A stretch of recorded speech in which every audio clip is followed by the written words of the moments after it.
Yo, party people in the place to be. What's good? It's your number one chief rocker. Man, the Caribbean effect. We have a lot to talk about. The Caribbean effect.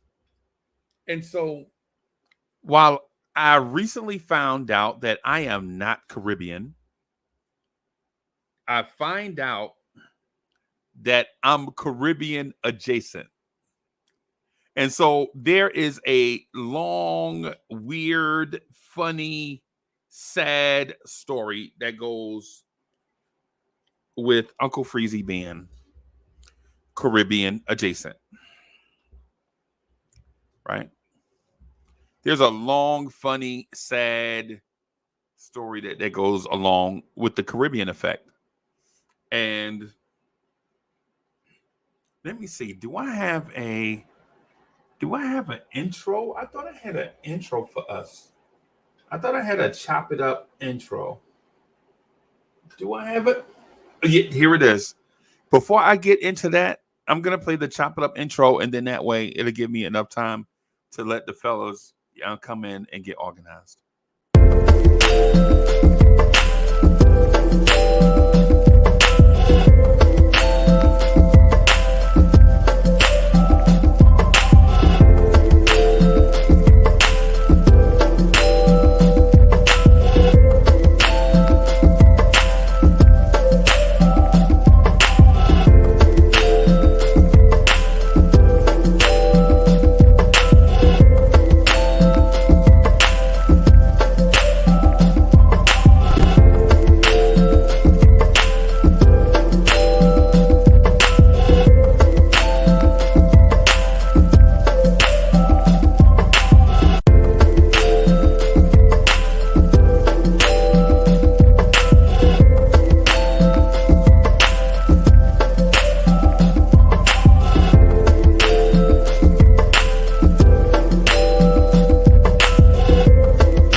Yo, okay, okay. So I'll tell the story about how I thought I was one thing, come to find out I'm another. And then my truth seeking, I go back and I go to the source of what I thought was fact, and I get a clown answer. So here goes.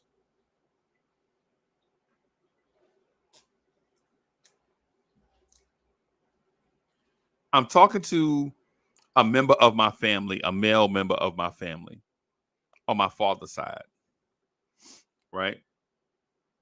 And he explains to me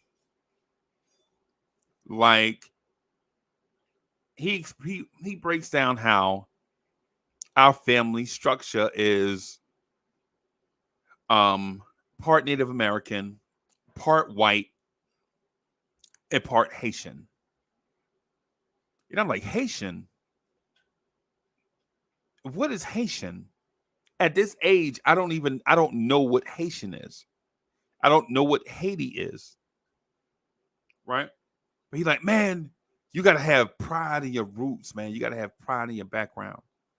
And so I tell him, man, okay, I'll have pride in my roots. I'll be proud to be um African American, Haitian, Native American, and white, right? I'll be proud to be that. So forever, Travel Vibes is in the building. BT, what's good? So for all these years and such, I tell people, and I mean, listen, over 40 years of this,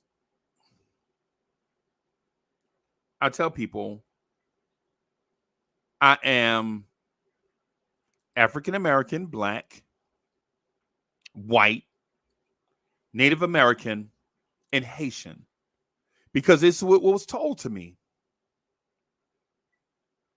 So even when doing this channel, you would often hear me say, salute to Haiti, 1805. Y'all hear me say that, right? So earlier this year, I do an ancestry test, right? I do an ancestry test.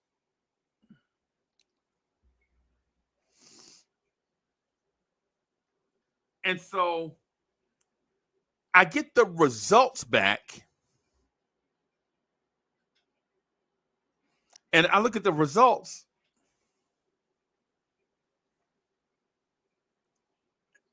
And none of my ancestry is from the Western Hemisphere. None of it. Right? None of it is from the Western Hemisphere. I'm looking for a Native American, not even the smallest infinitesimal amount of Native American. No, none. And so then I look for Haiti. Well, I'm like, well, okay, no Native American. I know Haiti has to be right. No Haitian at all. Right? No Haitian at all. And it bothers me, right? Because my whole life I had been told Native American, white, black, Haitian. Right? The ancestry test, hand to the man, 40% of my DNA is from a place called Nigeria. 40%. And then there's like 20% Congolese, right? And then let me pull it. I'm going to see if I can find it so I won't tell you a lie. I don't want to lie to you guys. So it's like 40% Nigeria, 20% the Congo, and let me see if I can find it. I want to share this with you because I was absolutely upset. Right? I was upset. I'm not even gonna lie to you. Oh, there it is. Okay. So let me go back in here. Let me log in.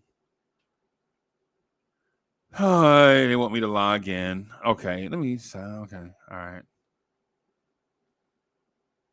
I knew this was gonna happen. I go there and then have to log in and blah blah blah. Okay. Let me.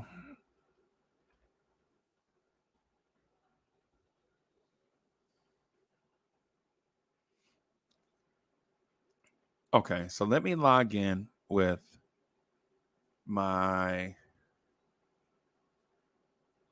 DNA, my DNA story. All right. Yep. So, okay. All right.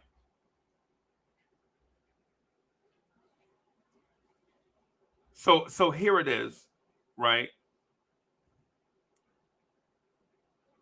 21% Cameroon, Congo, and Western Bantu peoples, 20% Nigerian, and then another percentage of Nigerian East Central. Then there's some Ivory Coast, but there is England, Northern Europe, Cyprus, Italian, right? So there's Italian. So there's a bunch of stuff in here, right? So your man is all mixed match, mashed together, right? And so my thing is what I'm getting at is this. Andrew Collier said he knew England was going to be in there. Yeah, yep. I wonder how you knew that. So there's Italian, so a slight bit of the Middle East, Cyprus, some Mali, Yeah, and y'all know how I like Molly, right? Um, so there's Ireland. So there's like 3% Ireland. There is 10% Scottish. So it's just a lot of stuff. But anyway, the point that I'm getting at, the point that I'm getting at is for all this time, I thought I was like 30 or 40% Caribbean. I thought I was maybe like third, second, third. Okay, okay. Thought I was like maybe third, fourth generation Haitian, something like that. Something like that, right? Come to find out that's not true. Chat, let me ask y'all, you know what? Maybe I'll do this. Maybe I'll do this. Let me put the link in the chat. I'll do this. So it just won't make it just about me.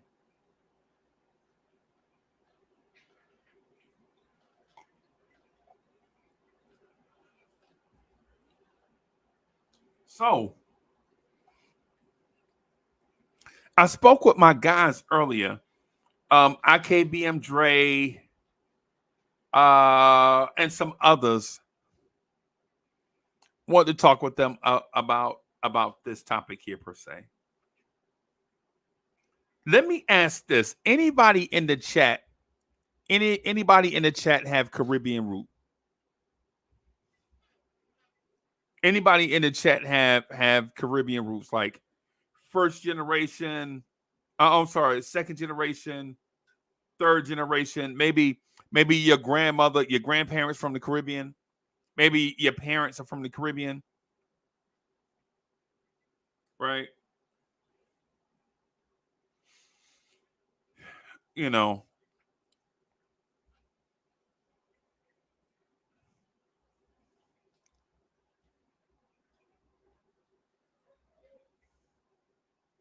yeah, man. Yeah, man. Salute, He's in the salute. building. What's good, boss? None, just chilling. How you doing? Man, I'm trying to figure, bro. So, okay. So I am not Caribbean. And I found this out in February. This year? But this year, but I thought I was part Haitian for like 50 years.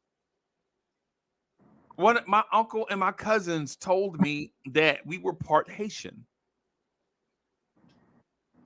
part African American, part white, part black, right?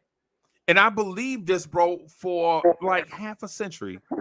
And then come to find out, I take the ancestry test and I am neither. I'm sorry to hear that, because that's 50 years of supporting those countries. You Yeah. can't get back. This me doing, you know how your teacher give you a book report or a country to do, and Yeah. like she trying to give me Jamaica, and I'm like, I don't want Jamaica. I don't want Jamaica. I want Haiti. And people like, ew, you want Haiti? Yeah. You know what I'm That- saying? that's a lot of history you missed out on. Yeah, man. Yeah, man. I'm like, and no disrespect to Jamaica, because I know first and second and third generation Jamaicans. For Yeah. some reason, those guys are all over the place, right? And I'm thinking, like, for a country that size, how are you guys everywhere? You I, feel me? You know what I'm saying, I BT? got You you. you you, you Haitian as well? Nah, I'm actually Jamaican, and I found out when Oh, Nah, I'm y'all everywhere, right? yeah, we're everywhere, but I'm second generation in the United States. But when my grandmother died 5 years ago, oh no, 7 years ago, I found out I'm a maroon from Africa. Okay, okay, okay. I don't even know what that means. Okay, I mean I don't want to steal the show, but a maroon is they used to be the slaves back in Africa when they would take slaves, they would try to capture them, and they can't capture them because they never went the same route. They were the slaves in Jamaica that would fight for independence. So Okay. when they had slaves that they didn't like, they sent them to Jamaica thinking that they would die on the island, but we would stay in the Blue Mountains. That's why Blue Mountains is known in Jamaica. That's Okay. where we all stayed at. But yeah, and I also found out recently because I'm in Colombia that Maroons, some of my tribe men are out here as well. So I might be related to Colombia. You in Colombia right Yeah, now? yeah, South America. Okay. Okay. Okay. So I'm out here trying to do the report to see what if it links up. But I know what you mean because I just found out like 3 years ago. I'm like Colombia. Right. Right. Right. Yeah. Right. Yeah, man. It's interesting to me. Travel Vibes says he's Caribbean. Travel Vibes. Travel Vibes. What's your descent? I know who Travel Vibes is, by the way. You know what I'm saying? At Travel Vibes, you know I know who you are. I just want you to share it if you don't mind. You know what I'm saying? So, but yeah, man. So I found out that I'm not Haitian, and it broke my heart, bro. Right? It broke Hmm. my. The reason why I did the ancestry thing is for validation. Now you're making Right? me scared to do that because if I find out I'm not Jamaican, I'm gonna It- lose it. yeah, you like yeah. I did it for validation, and then come to find out what ancestry. And listen, it's easier for me to believe ancestry because they take DNA than it is for me to listen to my drunk ass uncles. And at this point, you gotta believe that because you lied to me for 40 plus years. Yeah, man. Yeah, yeah, yeah, yeah, man. So Travel Vibe says he's Antiguan, right? And so one of the things that I wanted to talk about with the Caribbean effect is for one the difference between Caribbeans. I mean, on a base level, basically, what's the difference between Caribbeans and and their effect on this country and our culture, right? See, I ain't because I ain't even gonna lie to you. Hmm. I don't even have to talk to y'all about the effect of Puerto Ricans on the culture. Yup. I ain't even got to talk to y'all about the effect of Jamaicans on the culture, right? But those are not the only two spots in the Caribbean. Yep, Virgin You feel me? Islands. You got Cuba. You got a lot of places. Dominican Republic, Haiti. Yeah, There's yeah, a lot of places. Virgin Islands have its own little spots that don't affiliate as actually like countries like Jamaica, but it'll have like its own little heritage, like its own little tribes that people don't even know about unless you're from there. right, right. No doubt, no doubt. Matter of fact, I got to call a subject matter expert. Uh-oh. You going to the hotline. Yeah, I meant to call and I forgot. 6345789. That's the number. Hold on for.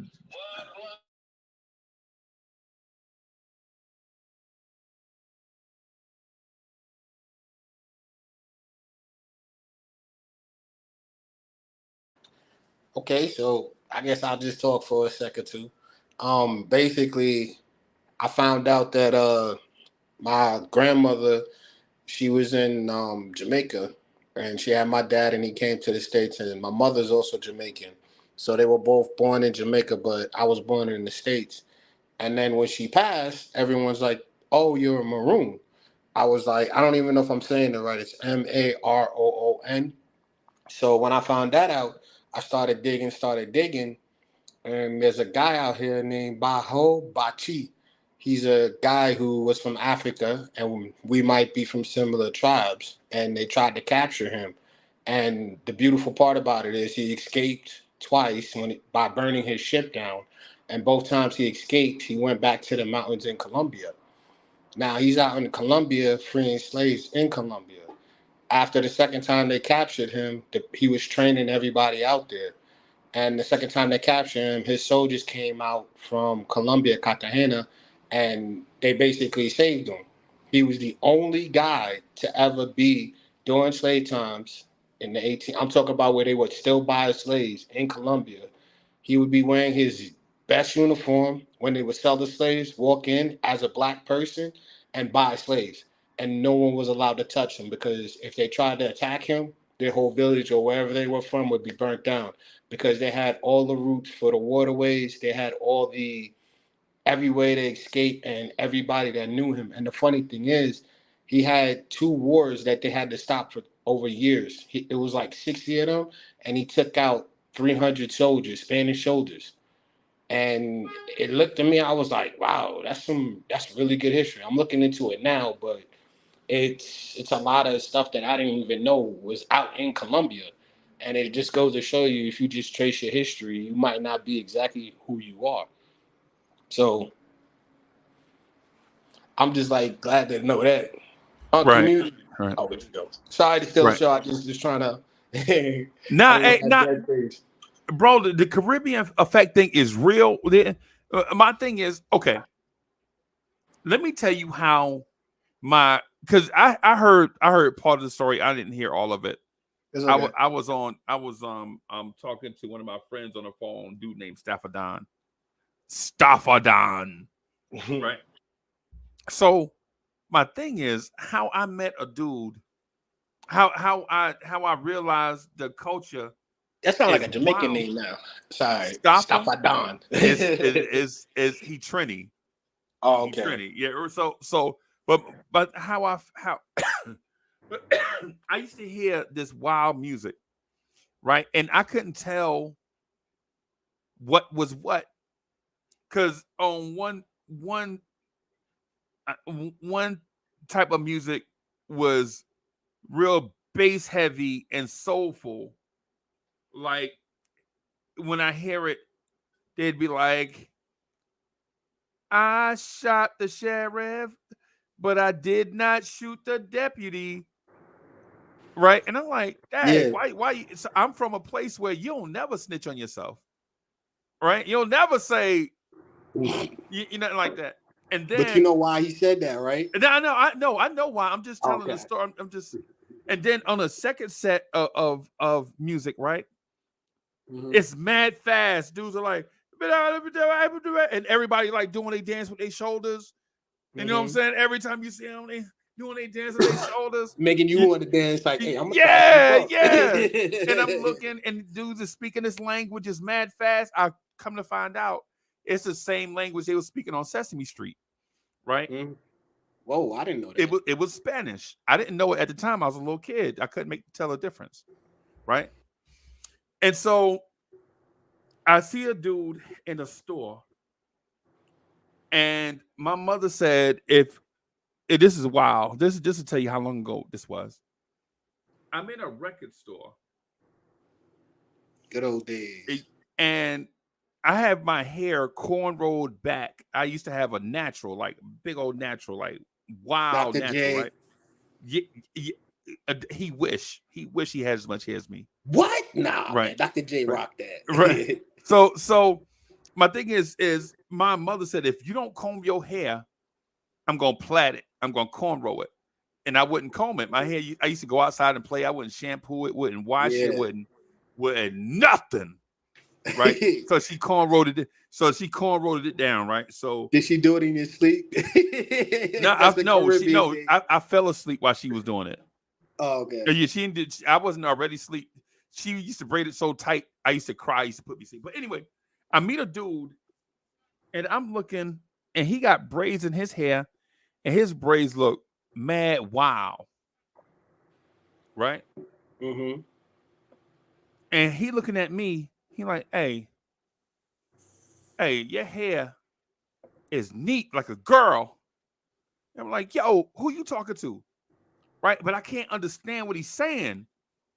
Because it's like, now I know he's saying it's like patois-ish.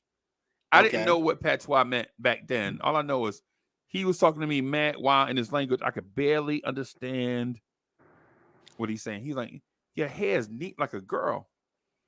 I was like, boy, I'll punch you in your face. Your hair look like Spider. And he laughing. He laughing at me saying my English is terrible. Well, my English was terrible. I'm from the hood, right? I don't speak the Queen's English, but to me, his English was terrible, right? So come to find what it is he looking at my hair like I'm a little ghetto boy.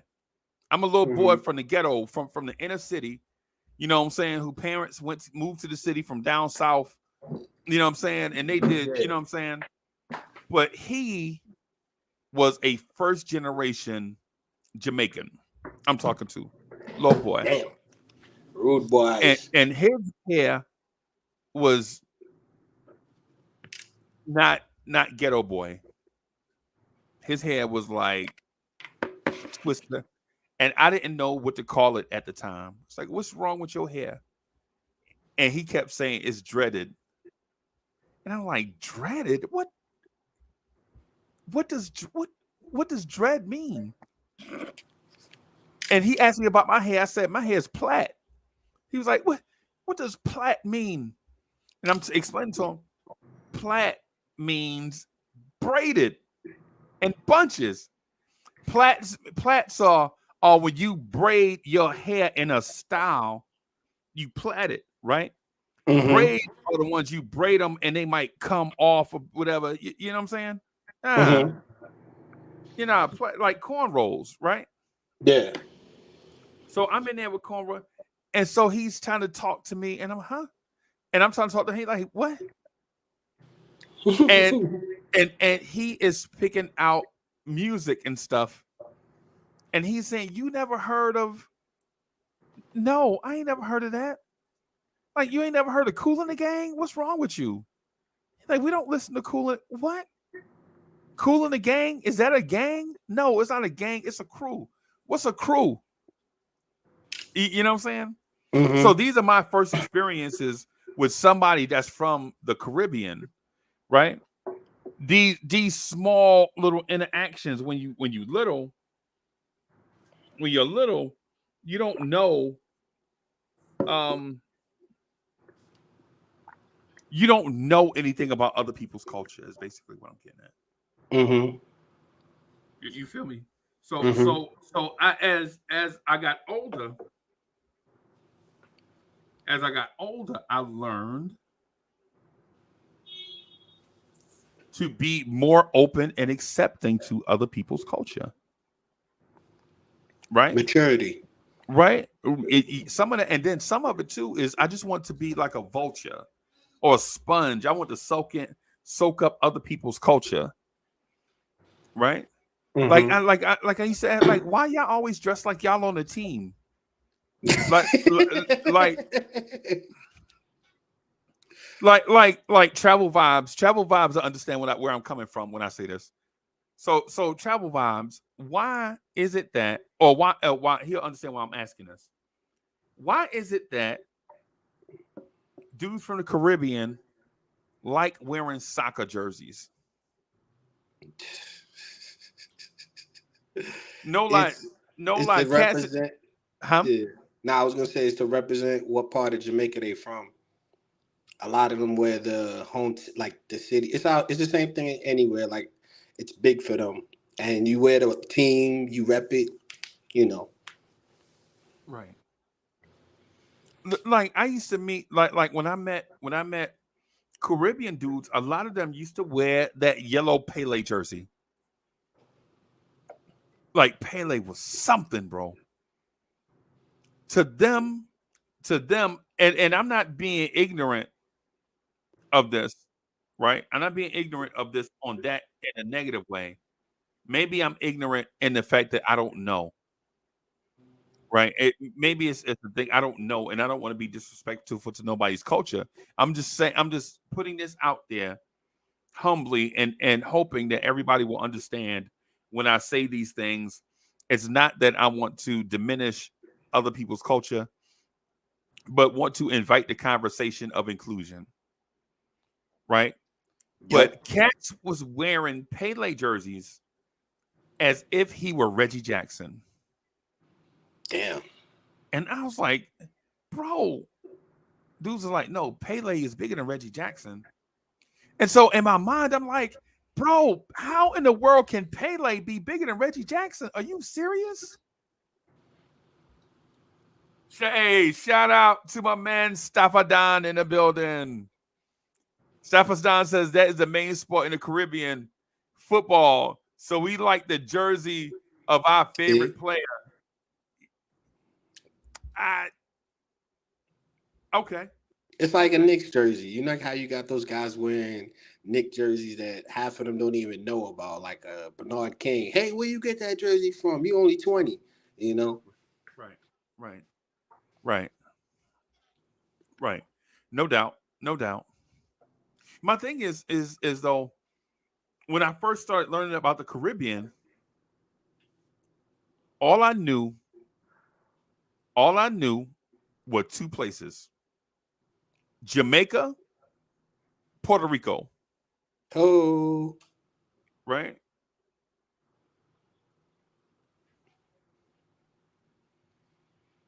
And C-Mac says, why hasn't no one in the Caribbean won a World Cup? I don't know. I can tell you, it's corruption. Everybody, like when Jamaica got good and they had a chance to win the World Cup, the second that they get good, bad men or bad politics get in, take over the team, and then that's it. They start a whole new.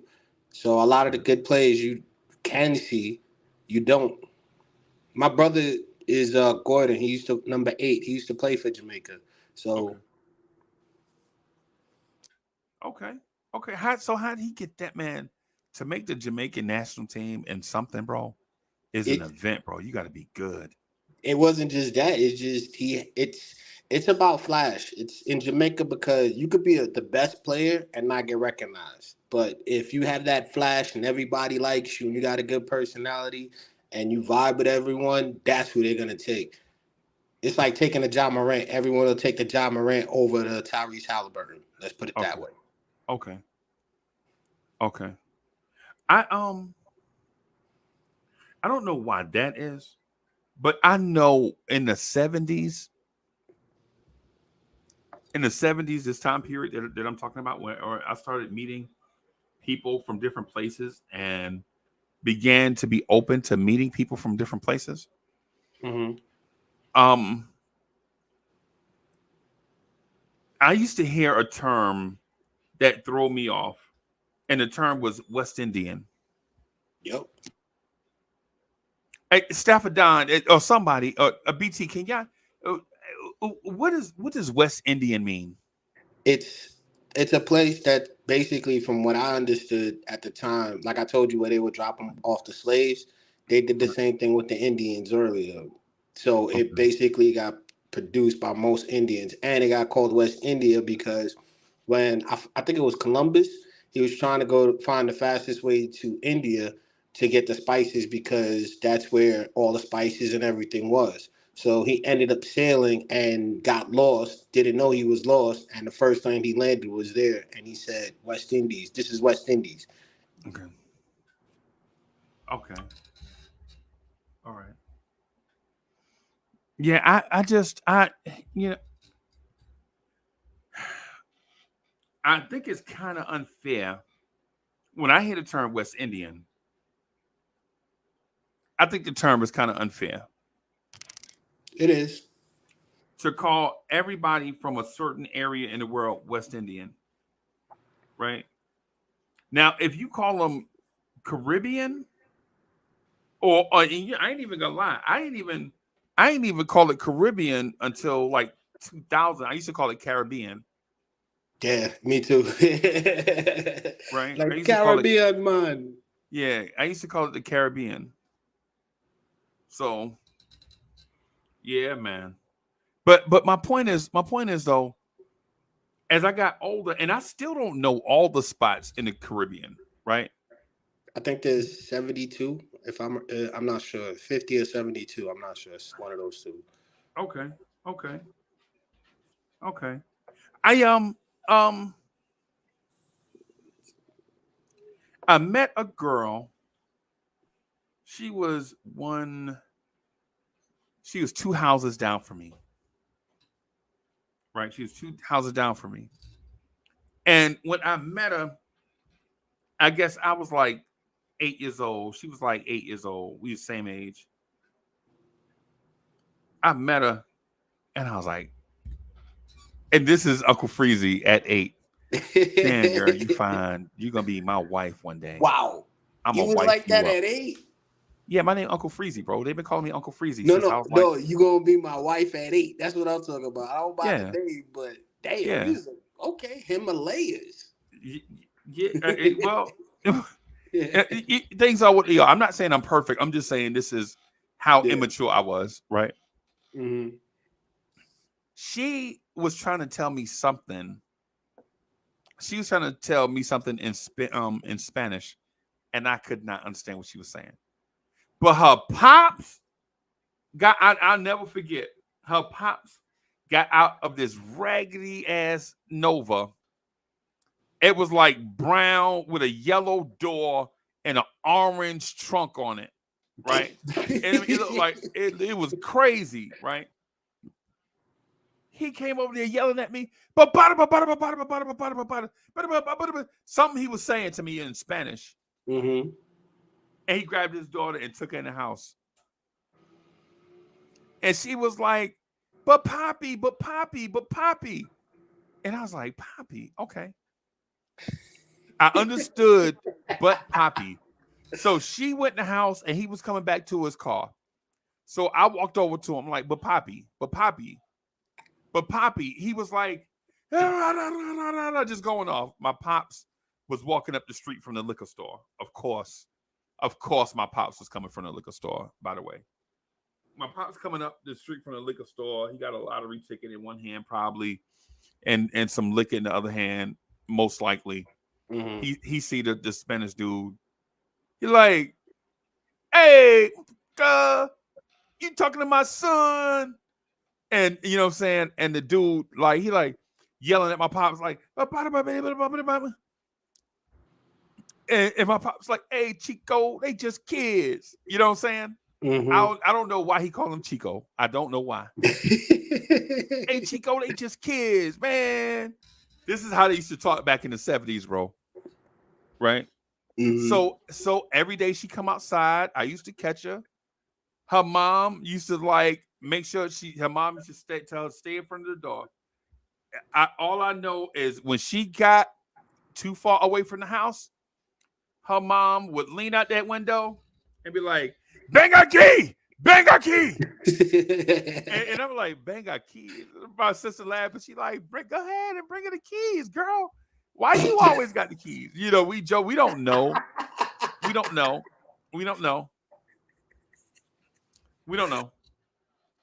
But come to find out, like over the years, her family and our family, we're kind of getting cordial with one another. Clearly, there was a cultural and a language barrier, Mm-hmm. right? At the same time, we had a lot of similarities. All of us were poor. We lived in the same neighborhood. We were around the same. I was her age, and our parents were Mm-hmm. around the same age, Mm-hmm. right? So I'm 8, so my mom must have been like 27, 28. Her mom must have been about 27, 28, whatever. Mm-hmm. You know what I'm saying? And so over the years, her English got better and my Spanish got better. You know what I'm saying? Okay. You know what I'm saying? Mm-hmm. But my thing is with the Caribbean, the girl that I told you, Mm-hmm. her pops mess around was walking by one day, and she was like, she said something like along the lines of I like being around the black kids, right? And I said I like being around the Puerto Rican kids. Yep. And her father went off. Get your ass away from my daughter. And blah, blah, blah. He sent her in the house. I ain't seen her in like a week. And I was like, what did I say? And so I see him. when I saw him, I was like, but Poppy, you know what I'm saying? What's good? What I do? He like, we not Puerto Rican, we Dominican. And my pops, of course, walking up the street, probably with some liquor in his hand, probably got a lottery ticket and shit, something, to doing his normal routine, liquor and lottery and all that shit, you know. My pops is like, shit, what's the difference? He like Puerto Rico, Mexico, you know what I'm saying? Dominican, what's the difference? You know what I'm saying? This is it. He like, shit, they all look Mexican to me. You know what I'm saying? I'm like, oh man, that ain't right. That ain't right. You shouldn't do that. I knew as soon as I heard him say that, I was like, yeah, that's not right. In my mind, I knew it right then. That's not right. That's like saying all black people are the same, and we not. Exactly. And we not. It's because all black people, even though we're black, all of us are not the same. All of us don't have the same culture. All of us don't have the same customs. All of us don't do the same things, right? Yeah. All of us just because you're from Africa doesn't mean people from the Congo and people from Nigeria are not the same. Yep. You know what I'm Even saying? South Africans, they whiter than most white people in the States. Right. And even with the white guys, right? Just because you white, right, don't mean the Irish and the Italian or and the English and are all the same. Right? Nah, you gotta treat people with a measure of respect. You know what I'm saying? Like you gotta make sure that when you speak to people, man, you know what I'm saying, you have a respect for them, but also a willingness to learn like where they from and listen to them and things of that sort. You know what I'm saying? But my pops was more like George Jefferson in that way, where certain things it just take him a long time to learn stuff, whereas the kids will learn things easily. Yeah. You know what I'm saying? But let me speak to this thing right here. How comfortable are you in the hip hop culture? I'm very comfortable. Right. I've been listening to hip hop since I can't even remember. Not even NWA. I'm talking about. Dang, I just know a lot. I can't think of names right now, but I love hip hop.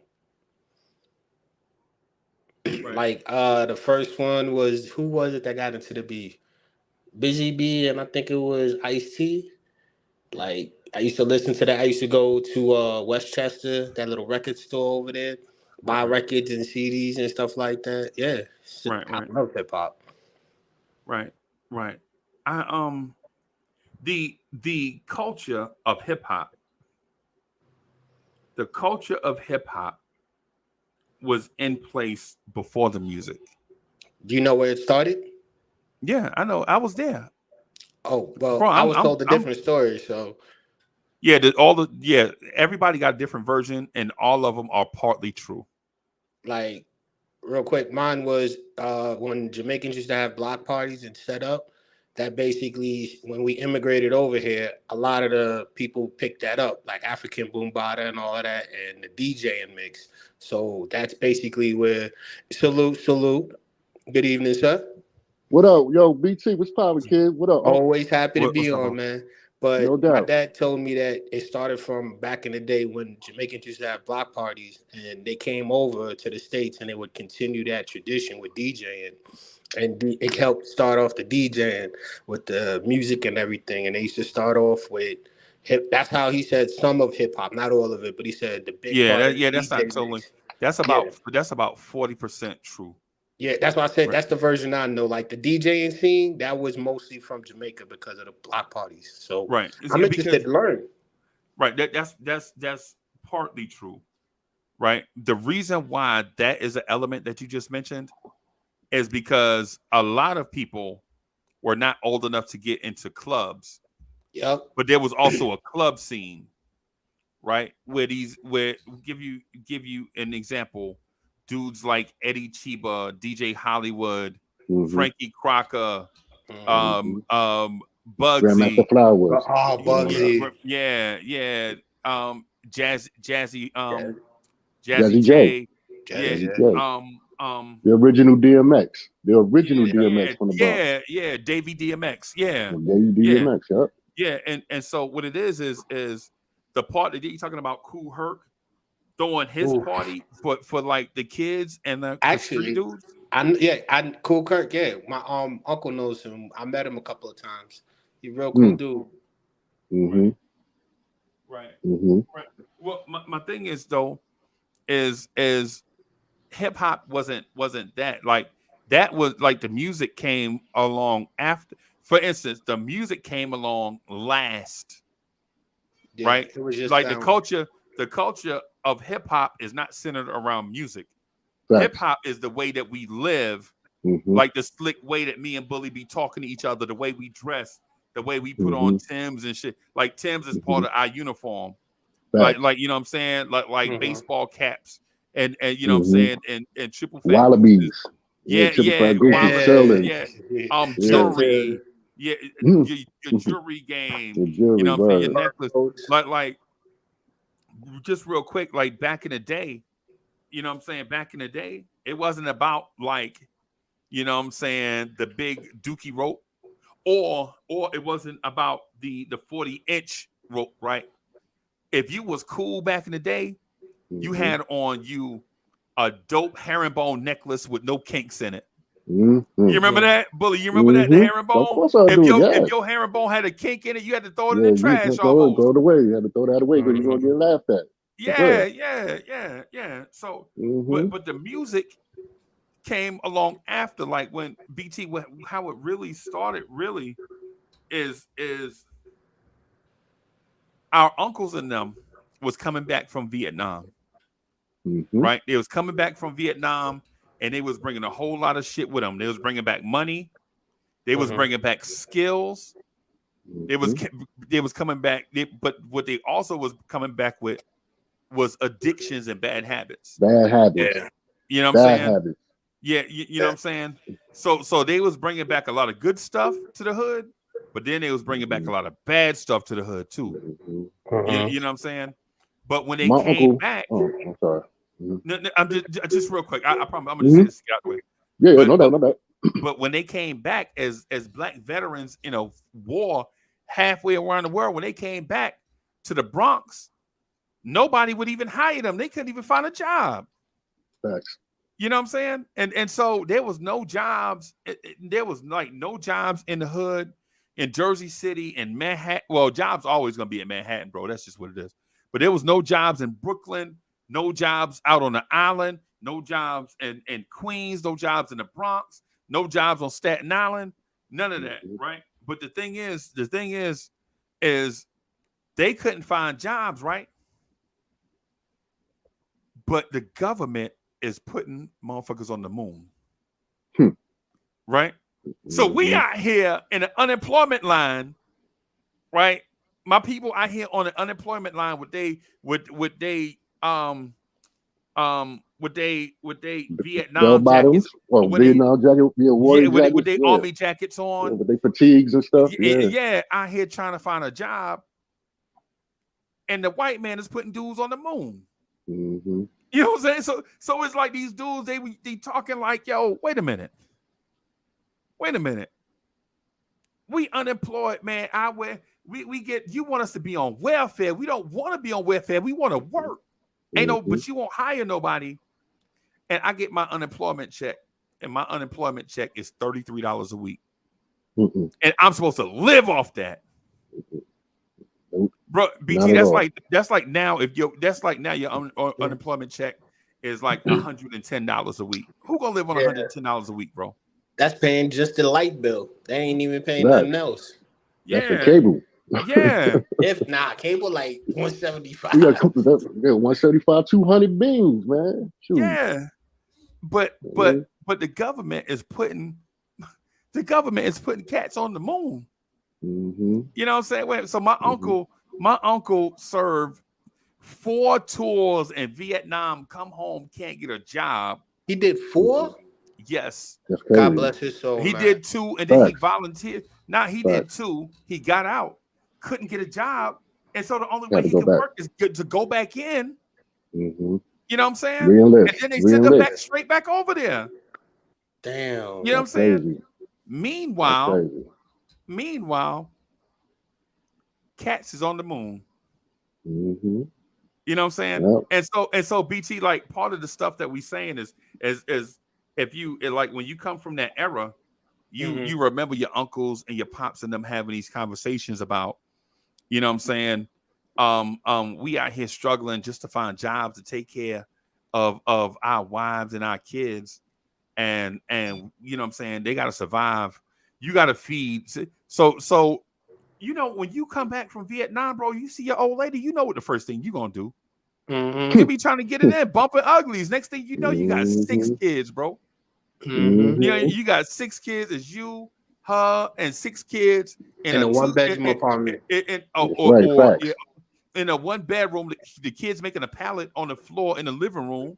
Mm. You know what I'm saying? Remember Pilot? Oh, Yeah, you remember those that? You days. sleeping on the pallet with your cousins and your sisters and brothers. Word. I remember those days. Yeah, Wow. and then I'm not blaming the times. All I'm doing is recollecting, right? Mm-hmm. All I'm doing is recollecting, right? And so what happened is when you that stressed, you need an outlet. So our people, you know what I'm saying? Our people used to throw parties. You couldn't afford to go to Studio 54. Yeah. So what you used to do is every nickel or dime you get, you'll go to the record store and find you a dope record, right? So they find you a dope record. Everybody, like all the families to do it, and then what they'll do is they'll bring the dopest new records to say if the card game is at Bully House, say the house party's at Bully House this Friday night. Mm-hmm. You know what I'm saying? What they'll do is, they'll bring out, like if I'm going to Bully them house, I'm probably bringing like a 12-pack of Miller, some brand new cards, and probably a 6-pack of Champale. You know what I'm saying? And a case of records. I know. Yeah, and some. I'm bringing Lynn Collins. And you ever heard that? You ever heard that Link? You ever heard "Think" by Lynn Collins? Yeah, it's been a while. It takes 2 to make a thing go right. Think? Yeah, okay. You know what I'm talking about? Okay. Mad hits, man. Break it outside. Yeah, man. Mm-hmm. She did that. She just went. She was just riffing at the end of the song. Mm-hmm. That was the female James Brown. Yeah, that was the female James Brown. Yeah. No. And so what happened is, so BT, what happened is, when adults was playing them records, right? All the kids would be in another room listening, right? Or playing, right? Sneaking liquor, sneaking beer out. Yeah. Hey, that's a great childhood. Like, go over there, see if you get some juice. And so what happened is when the record to play, it'll be playing the grown folks part, right? It'll be all the singing, "Oh girl, I've been loving you," all that stuff, right? All the grown folks part, right? But every now and then it'll be a part where the singer stops singing. The break. It'll be a part that'll be like boom, cat, boom, boom, just boom, beats, cat, boom, cat, boom, boom, boom, cat, and all the kids used to get up and be dancing to that part. You know what they call it? You know what they used to call that part? Nah, the break beat. The break beat. The break beat. The break beat. Right. The break beat. The bridge. Yeah. When the break beat come on, we used to start dancing. Break dancing. Okay. So when every time the break come on, we would start dancing. Facts. Right. And so the thing is with that is hip hop, our culture didn't start with rap music, bro. Yeah. Rap music was last. Yeah. The way that we dress, the way that we talk, walk and talk, the way that we give each other nicknames, like Bully, Uncle Freezy, because before then we used to have them country bumpkin ass nicknames, right? Yeah. Cats used to have nicknames like Bug and Scooter, you know what I'm saying? And Ty and Ray. When I used to get down to Alabama, they used to call Manny Man. Bring your Manny Man, come over here, Manny Man. I'm like, man, I don't like that name. Yeah, you had that country but it was cool. Yeah, but then during the era of when the formation of hip hop, you know what I'm saying, we started giving each other slick names. You know what I'm saying? Like Slick. Mm-hmm. You know what I'm saying?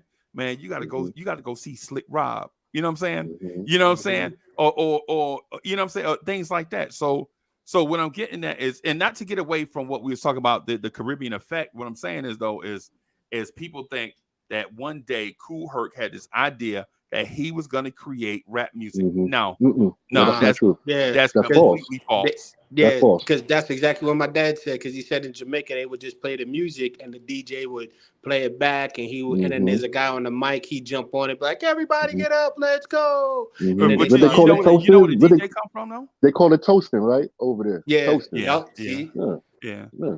But you know where the DJ come from? nah, The DJ used to come from inside the club.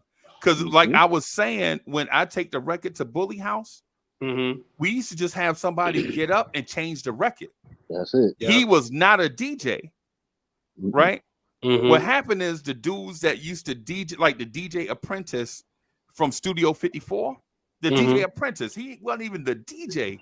He's a DJ apprentice. He would learn some stuff in the club by watching the main DJ. Man, DJ, yep. Right? And then he was the record carrier too. He used to carry the records in there too.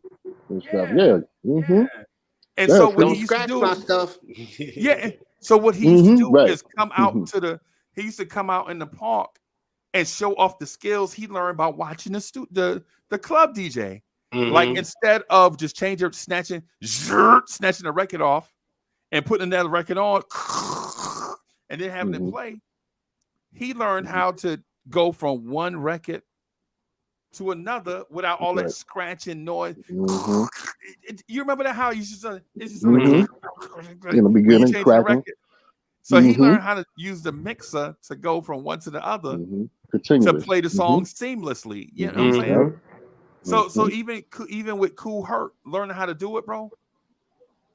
Think about where he learned that from. He had to learn that from somewhere. Learned that when he got to America. Yeah. He learned that when he got, because he wasn't the first DJ and whatnot. You know what I'm saying? But he was the one that, like you said, the break beats. He just made it go continuous. And it's crazy. He never skipped a beat. I used to hear stories about he would like go through a party, get some drinks, speaking to people, and just come right back and right at the perfect time when everybody be like, "Yo, how he know when to switch it?" Right. And two, and or third, I guess I should say, the rapping part of it was absolutely last. It was absolutely last because if like you African think about it, and all of them. Yeah, because if you think about the hip hop culture, right? And during the daytime in school, we used to get taught about stuff like the Harlem Renaissance, Langston Hughes, cats like that. You know what I'm saying? Some Gil Scott Heron, some H. Rap Brown. You know what I'm saying? The jazz scene in New Orleans, the jazz scene in St. Louis. Yep. You know what I'm saying? Yep. The down south deep blues in Louisiana. And all that Alabama deep blues and stuff like that. Yeah, soul music. Straight soul music. Yeah, man. Yeah, man. And so we learned about that during the daytime. And then at night, as kids, we would bring that same concept to what we did at night. Because we was nerds. Kids was nerds back then, bro. We actually, when we went to school, even though we might not have liked it all the time, we was learning shit. A lot.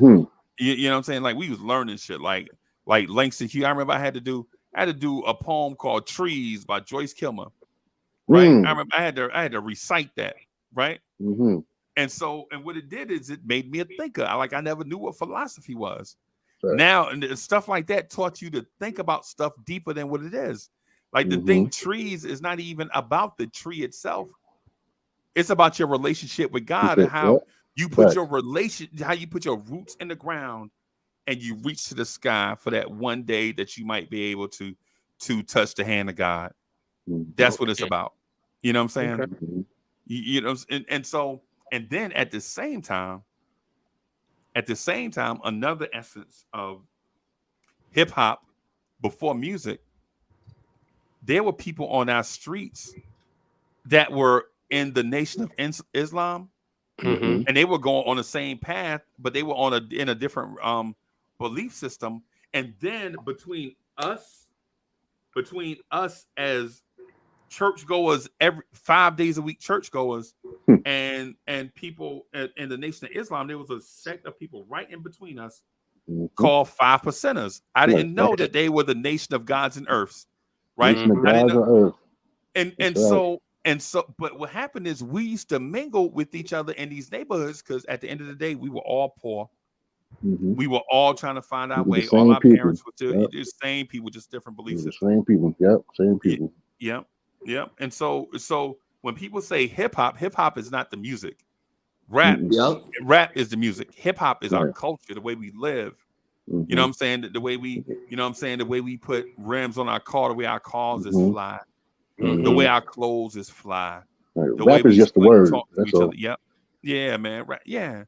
You know what's crazy? Now that I think about it, when you were talking about the soccer jerseys, that's the Jamaican hip hop culture. Then, if you want to put it that way. Yep. Oh yeah. Yep. No, I'm saying because of the way you're explaining it. Yeah. What jerseys? The soccer jersey? Yeah, like that was their hip hop version, like their style. They went to the music. They had because it's similar to exactly that. Like the way we played our music, we used to play it with just the tracks on the beat, and then the DJ would get on the mic. He'll say a few words like "Bullet on the reggae," and then you hear them. Like if you hear old school reggae songs, it would be a beat, and every now and then, like Lady Shaw.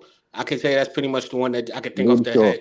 Remember how she did the "Hey y'all, one thing, none shit," and then she'll stop, and then there'll be a long like that. It's just that's the hip hop. Oh, you talking Sister Nancy? Okay, yeah. So Sister Nancy. Okay, I got you. Bong bong be la that joint. That's fire, right? Yeah, that's like their hip hop. Because I know more about that than the American hip hop culture. Because to me, it was. At my time, it was the music like African Bombada, or the DJs, Busy Bee. Everybody get together. My dad told me that. Now that the way Uncle Freezy is explaining it to me, it wasn't just in the States; it was everywhere. Yeah, right. And that's dope because now it just shows that. Now go ahead. No, how long you been here? You born and raised here, or you? Yeah, I was born and raised in the States. I was born and raised in the States. I'm 40. I've been 83, baby. But it's just it's the same thing you guys talk about. It was like that for me, where we would all get together. My grandfather would have the records because he had all the records. He'd be the DJ. He'd be DJing my grandma she'd be having a block party with the food, and then all the kids running around outside, and they'd be like, "You can't pass tree houses, me. I see it." And I kid you not, we passed that. We would all look at each other. They're like, "Yo, Brian, go." I'm like, "All right." I get not even like 2 steps in. And I just feel her. Me, I got you on the way I do. I'm like, how you know? So, but it was like our way, And it's funny because we are really not that different. The only thing difference is like our beliefs and where we come from. But we the same. That's the thing I was getting at. Like when I told you, I met the little boy with the dreads, and he looked at me as the little boy with the plaits in my hair. He was like, bully, no lie. I got so angry so fast, like I just wanted to sock him, bro. Like he looked at me like you look like a boy, but you got a girl hairdo. Right? He's talking about my cornrows. Or if you had earrings, right? You look like a girl. What y'all do with them earrings in? Yeah. He's talking about I look like a girl because my mom had just just cornrow my hair. But I'm looking at him with dreads, and I'm like, yo, your hair look like a wild mess. Right, this is what I'm telling him. But both of us, we sitting there trying to figure each other out, right? Thanks. Like you know what I'm saying, like listen. Even though now we got like Bully, thanks to Bully and others, we got about 4,000 subscribers and people that follow us on one channel, and we got about 300 people here that follow us and rock with us on this channel, right? Thanks. Even though we got all of that stuff going for ourselves, bro. We still just little ghetto boys. Just grew up on these wild ass streets in the city, right? And though we might speak differently, or dress differently, or our career paths have taken us in different places, right? We still them little dudes. We still them little shorties that used to play free for all in the street. The dudes that used to play in the fire hydrant. You know what I'm saying? And in the hot summer day, that was us. I go see car wash. Karate flips off dirty mattresses, bro. That's us. Yeah. We're flipping on dirty. Yeah, out there doing karate on dirty ass mattresses, bro. That's us. Doing cartwheels and backflips, wrestling moves. What's that? Hago seat, Coco Livio flies up. Yeah. Mother May I kick the can. Oh, Mother May I, classic. Red light, green light. Green light, 1, 2, 3. Yeah.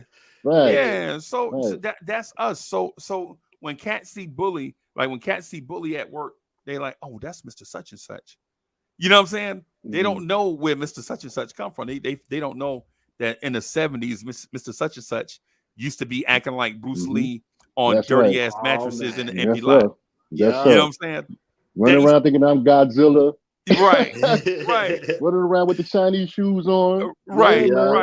With the Chinese suit and everything. Looking like Bruce Leroy. Looking like straight Bruce Leroy. That was my movie too, man. Bruce Leroy. Yeah. You know what was that?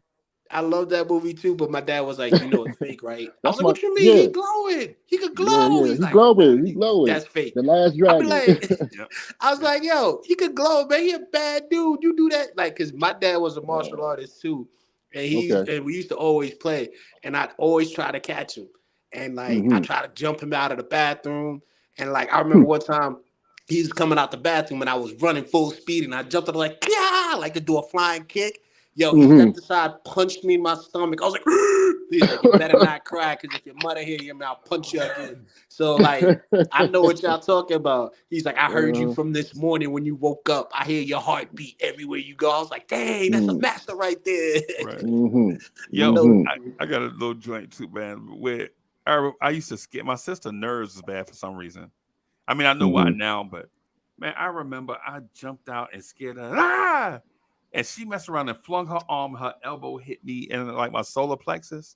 And I fell on the floor and I couldn't breathe, bro. And she ran in the room crying. She's like, I killed him. And my mother came in there. Boy, what's wrong with you? And I looked my mama dead in the eyeballs. No lie, Bully, no lie. I looked my mama dead in the eyes. I was like, I'm gonna kill that bitch. My mama tore my ass up, bro. I bet she did. Oh man. Yeah, my mama tore my ass. She beat me. I can't breathe, bro. I'm like, all I can think about is I'm gonna kill that bitch when I get up. You know, we had good times back in the day, bro. We had good times back in the day. My sister used to, if that ever happened, my sister be like, I'll tell dad. I'll be like, damn. I'll be like, yo, you can't even have fun, man. You just got spoiled the fun by snitching on me. She's like, yeah, you always picking on me. Now she tougher than me, though. I'll give you that much. Right. Yeah, that's what it is, man. That's what it is, man. Yeah. No lie. But the Caribbean, you know what the Caribbean effect is to me? Is I used to see all the black girls, right? Like all the black girls, I used to see them, and I used to be like, they used to be so cute, but all of them used to be black. You know what I'm saying? Like the black girls, like, you know, Peaches, Tanya, Tamika, you know what I'm saying? Tisha, Stacey. Keisha, you know what I'm saying? All but then when you saw Carmen was like, she had the hair that different texture of hair. Yeah, you know, she was like different. Black.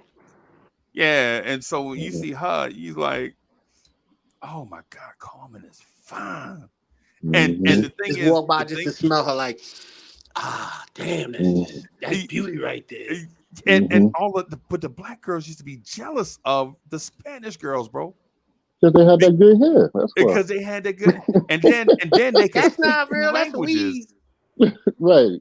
And they could speak 2 languages, man. They'd be like, they'll be talking to you, and then if they didn't want the black girl to know what they was talking about, they'll just start speaking some kind of Spanish where you can understand. You know what I'm saying? Yep. Like, you know what I'm saying? So, yeah, man. Okay, bro. Yeah, free.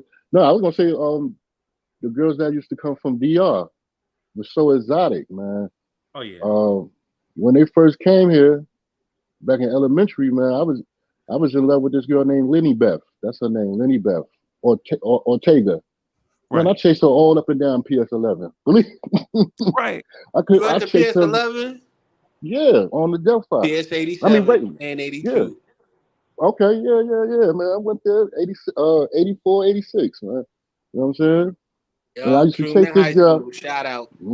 Facts. I chased that girl all around, everywhere I went, man. I was making sure I was trying to let her know I'm in love with you, girl. And yeah. I want you to teach me Spanish. Yeah, man. Wait, man, and it's funny. You know more. You would be passing your Spanish class just because you looking at her like, I'm gonna marry her.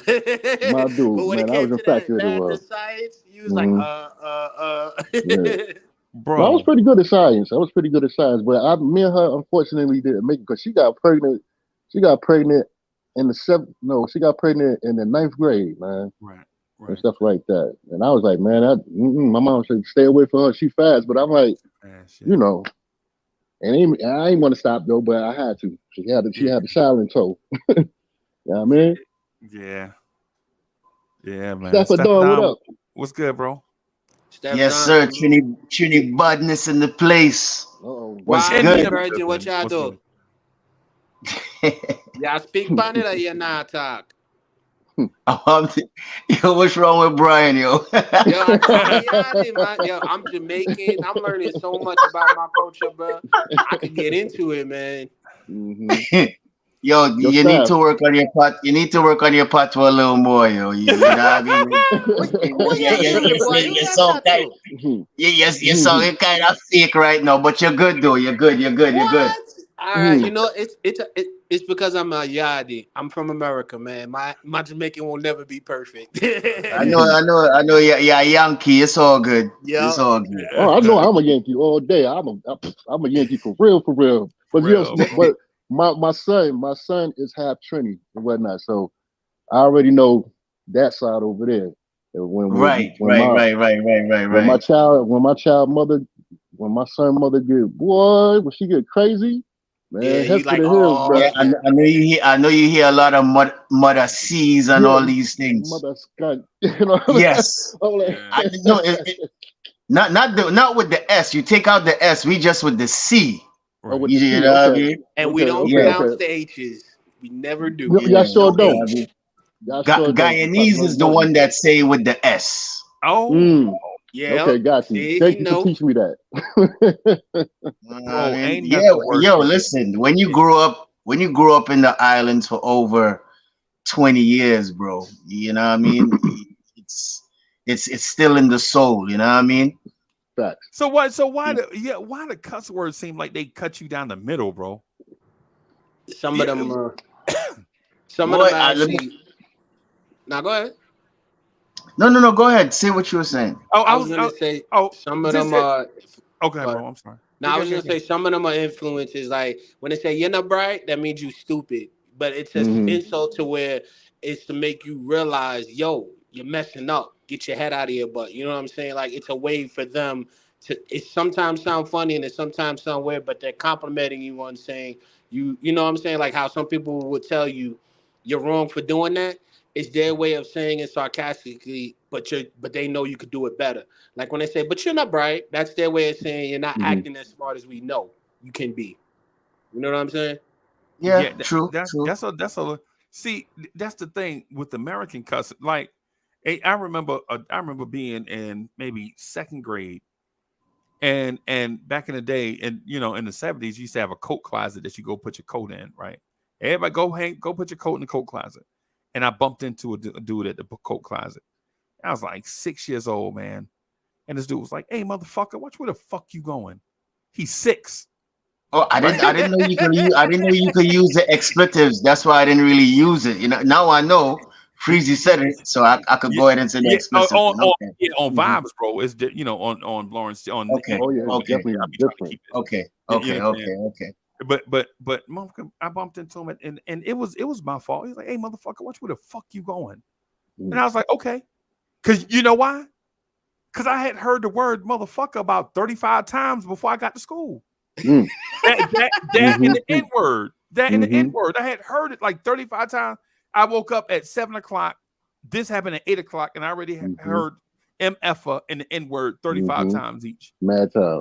All right, so Freezy, so let me tell you my story with the whole mother cunt, right? Right. So basically, you're talking about his mother's pooms. Right. See?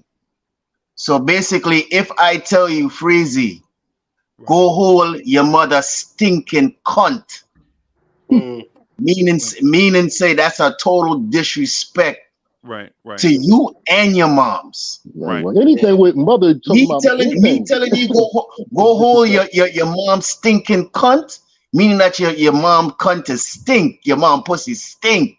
Right. So that's like a derogatory word how we cuss you when we say, yo, go hold your stinking mother cunt, fucking dirty ballhead batty boy. Right. You know what I'm saying? With the extra one, the batty boy is the Jamaican part. But but in Trinidad, we call them mama man. Mama man, yeah, mama man. You understand what I mean? You know what I mean? You know, for the other word as gay as they call it in America. Right. You feel me? So if I'm saying that again. But I'm saying to you, when you say that thing sliced me. Like I legit want to put my paws on somebody, bro. Like when I hear you say that, exactly. I want to put exactly on somebody. Exactly. But my point was when you say that legit, I'm ready to drop these soup bones on somebody, right? Yeah. But I bumped into you mean, like, bro? You know how much fights back in the islands, me and other people disagree on that particular word because it's like, yo, that word is like a trigger word. Yo, say something about my mother now. Say something about my mom. They might say that on one slap or one punch and it's on, bro, because that's like a total dish. It's the same way. Like, let me tell Brian Townsend a story, right? So one day I'm in New York and I'm traveling in the car with my mom's baby father, grandmother, right? So we in the car, right? And my mom asked me to do something or say something. And my dumb ass go say, what the blood clot? Yo, the grandma looked at me like, yo, why you using those dirty curse words? And but me now thinking that's just a normal name. But you see that same word, blood clot, is a disrespect. Yes, man. Around elder folks in Jamaica, bro. You understand? Is the same probably similar to like telling you about your moms. Right. You understand what I'm saying? And from that day, hold on, Towns. From that day, I stopped saying that word around elderly people and get to know, say that word is a cuss word. Right, right. Because my mom was like, why would you say that and you don't know what the word mean? Right. I thought it was just a regular word, bro. Right, right. But that's what I'm saying to you, Stafford. That was the point that I'm getting at. Like when you said that just now, legit, my blood started pumping up, bro. Like I want to drop these bombs on somebody, right? But that man, it's a big disrespect. Right. I'm saying it is. But so is the word motherfucker. Right, exactly. But when you hear MF, bro, you know what they telling you? You know what they telling you, bro? You know what I'm saying? You and your mom together? You know what I'm saying? You and your mom together, bro? But what I'm saying is I had heard the word so much that I'm numb to it. Yeah, it's normal to it. That and that N-word. I try not to say that N-word, bro. You know what I'm saying? I've been trying to cool out on that too. I'm so it disrespect to me, it disrespect me to my soul when I hear it. And I try not to say it, right? But the thing is, when I hear Stafford say that, bro, I legit I'm ready to you know what I'm saying? I'm like, I don't care nothing about the coat closet no more, bro. They're gonna have to build a new coat closet. Yeah, well, but guess what, Freezy? A person big as you, I ain't even signing up to fight you, bro. I'm running. I'll catch you another day, bro. No, I'm talking about we 6 years old. A dude told me that when he was 6. Freezy, me and you stand up side to side to each other at the basketball game, bro. You know your height and my height is no compare. Even if you were 6 years old, bro. Hey, salute to the Knicks fans out there. Salute to all the Knicks fans. You know what I'm saying? So Yo, CZ Freezy probably at 6 years old was probably like about 5 foot. Me, I'm probably about still 3 feet. And Hey, Bully, I ain't gonna lie to you, bro. What's up? No lie. I ain't gonna give away all the details. All I'm gonna say is this. I walked by Staffordon car, bro, and his car, the color on his car changed colors like 3 times, bro. Stop it. Stop it. Like that You got a flip flop? This dude got bread. You need bro. to stop it, Freezy. This cat got bread. This cat, like you see the color of the D and them boys, right? So it went from that color to like that blue color by y'all name. Freezy, stop your nonsense, yo. You got a flip flop? You got a flip flop? Yo, you really taking on Freezy? You really believe Freezy? I thought his car was gonna start talking, bro. You see? I thought Staffordon car was gonna say Autobots transform. I swear to God. Yo, don't make Freezy gas your head up, bro. I thought Staffordon, because we was in a parking garage. I thought Staffordon car was gonna transform and just walk over to us, bro. You know I ain't gonna lie though, it is a new model car. It just came out that year, but come on, Freezy, stop the all color shit. Color stuff. I ain't never seen a grill that big, bro. Stop it, bro. But anyway, yes. So Staffa, what I'm saying is like you know how that cuss had paused you, and you know what I'm saying, because you thought, because you know how you got your limits on the word, right? With me, like growing up in the tri-state area on the street, bro, I could just go to the Puerto Rican store and back and hear the N-word 75 times and hear MF 100 times. And I'm not even in the conversation. What I'm saying is in our neighborhood, that's just how people talked. MF for this, N-word that. N-word you crazy, the MF. That's just how we, you know what I'm saying? But then when you said blood clot, bro, I was like, that's why I say, oh, you starting to hurt, man. Yeah. Like, it just goes. I think that's the Caribbean effect, bro. Yeah. But let me answer one question. The man asks if we used to fight with machetes, yo. Let me tell you something. Yeah. You see that right there, yo? I see a brother, no lie, yo. I see a man get beat. We call it cutlass, but up here is machete. I see a man get beat with a machete. At this, they beat you with the side. Yeah. We call that in Trinidad planners. Planners, yes. Planners. You see, yo, bro. You see when a man get beat like that, brother, and then after, you never know, you might get chopped too, because by the time you trying to defend yourself, he just hitting you, so you might get a chop, you might get a slap, you might get something. Yeah, so yeah, they fight with machetes down there, bro.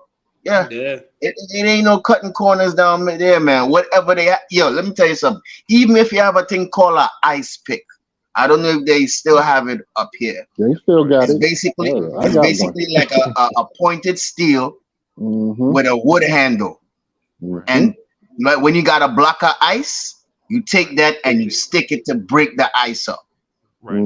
Guys used to come in school with that. Listen, hold up. Guys used to come in school with that.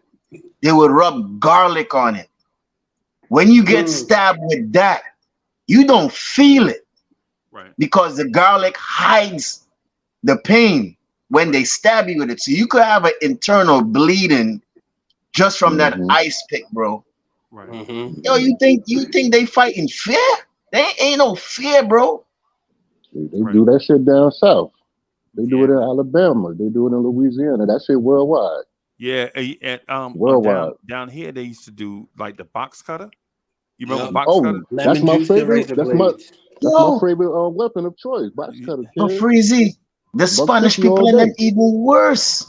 They roll with razor blades in their mouth, son. In their mouth. In their mouth. Yes. Yep. Bro, one day I was on Facebook sometime this week, and I see a little youth take out about 5 razor blades out of his mouth. Just flipping it, in and out. Then I see him pull out 5. Then he put back the 5 in his mouth. Then you threw out one. I say, what kind of madness is this? That's why they call it the kiss of death, because they get close to you, yep. they just walk by That's the you kiss of death. and cut you with their mouth, and you wouldn't even know. You walk past like, what? Yo, I'm bleeding? Brother. That's how they facts. Back in the day, I used to have them shits in my mouth too, so I definitely know about that. Facts. Brooklyn wasn't no joke. I ain't walking with no razor blade in my mouth, man. No, I ain't know about that. I ain't know about that because I used to be a fight. And the thing about it is this.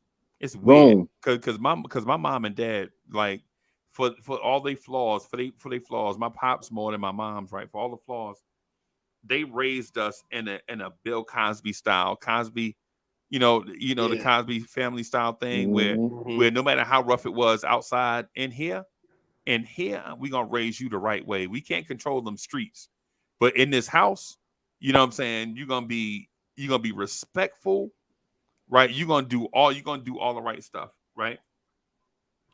But what happened is I used to see my moms and pops argue so much in the house, it used to make me angry.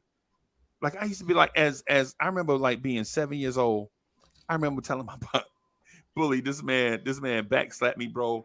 Like, I was so little, this man backslapped me, man. I almost broke my back on the tub. You remember the old Crawford tubs? Iron tubs. Remember when the tubs used to be out the floor? Yeah. Man, I was in the kitchen and that man backslapped me, man, through the bathroom door, and my back hit the tub. Bam! With the lion feet. Yeah. I was like, my moms and pops argue probably over money or something. I was like, hey, man, why don't y'all shut the fuck up? I'm like 7, bro. I don't know. Yeah, I don't know. You know you was gonna get that. Yeah, I know. You was gonna get that. I know. And my mom would have jumped in. And my pops ain't never. My pops wasn't like the type of dude to beat his kids, bro. He's like, he used to cry before. I remember I stole money from church one time, bro. He cried that he had to beat me, bro. He beat me for like 30 seconds, man, and sit me in the room. Right. My dad but that day he did. Island parents, Freezy. Yeah, they don't care what they don't care what it is. You see, once they can put their hand on it to hit you with it, it could be a pot spoon, it could be a piece of wire, it could be their slippers, it could be their hand, it could be a water hose that they cut off, it could be a tree branch from the tree. Right. Listen here, man. I didn't say my mom was like that. My mom used to tear us up. I get it. I'm just telling you, some Caribbean parents are like that. Tag team. Bro, the dad will start, the mom will jump in. Hey, Bully, I ain't gonna lie to you, bro. That's why them cats call me, bro. I'm telling you, I used to think I was the boss since I was little, bro. But like we 5 years old. Say we 5 years old. Me and Bully walking down the street, right? Say me and Bully about to go to the store. First thing I'm gonna do, I'm going over to Bully house to talk to his mom. Like, nah, don't worry about Bully. I got Bully out here in these streets. You know what I'm saying? So like, you 5 years old. He 5 or whatever the age, right? Well, we're gonna hold each other down, man. Yeah. I'm like, nah, I got him. Don't worry about him. Let me give him some money. No, I already got money for Bully. He's straight. He's super straight. He with me. And so the little kids in the neighborhood, like say Stafford was 2 or 3 and he with us, I'll go get Stafford. I'm like, yeah, I'm gonna take Stafford to the. He's too little to run. Now I got him. Ain't nothing gonna happen to him. And Stafford parents be like, hey man, you know you 5 years old, right? I'm a grown man. Stay out my business. You know what I'm saying? And yo, it's like the weirdest thing. Yo, what Bully? When y'all come down here, bro, I'm gonna take you to one of my family functions and have them tell you like these like stories, bro. They'll be like, nah, man, he yo, Freezy, you know, one of your favorite reggae artists got caught down in Florence down there the other day. My friend was with the group that arrested him. One of my friends. You serious? Yes. One of my friends I went to the academy with in 2000. Yep. Get the hell out of here. Yep. Word. I can't say nothing else. So it's a case. No, that's fine. That's cool. Because right now he in the Bahamas right now. Yeah. So he's out. Yeah. It's crazy, right? Bro, I know. I'm surprised that you even knew. Oh, come on, bro. It's Florence. Yeah. Yeah. You know what I'm saying? So but yeah, man. So BT, what it is, bro, like ever since we was little, I always had this. So I kind of had respect on the block, but I didn't have like respect on the block. Like dudes are like the older cats would be like, yo, look out for Uncle Freezy them. You know what I'm saying? Don't be letting no cats come through here. You know what I'm saying? Whatever. Like say a 6-year-old, 7-year-old be walking through the block. We'll go check him. Like, hey man, what you doing over here? What you doing? What you doing on Van Nostra, man? Ain't you from Woodlawn? Yeah, man. Like I'm going cousin. to my auntie house. What you got in your pockets? My mommy gave me 50 cents so I can get a quarter water. You know what I'm saying? Next thing put it like this. this. I got something to drink. You see the area where I grew up on is like if the bad boys on the block chilling and you come from another area and you just look at them too hard, you're getting your ass whooped. Yep. Yeah.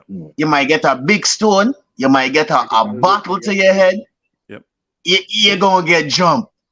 Right. When you come in people area, you behave yourself.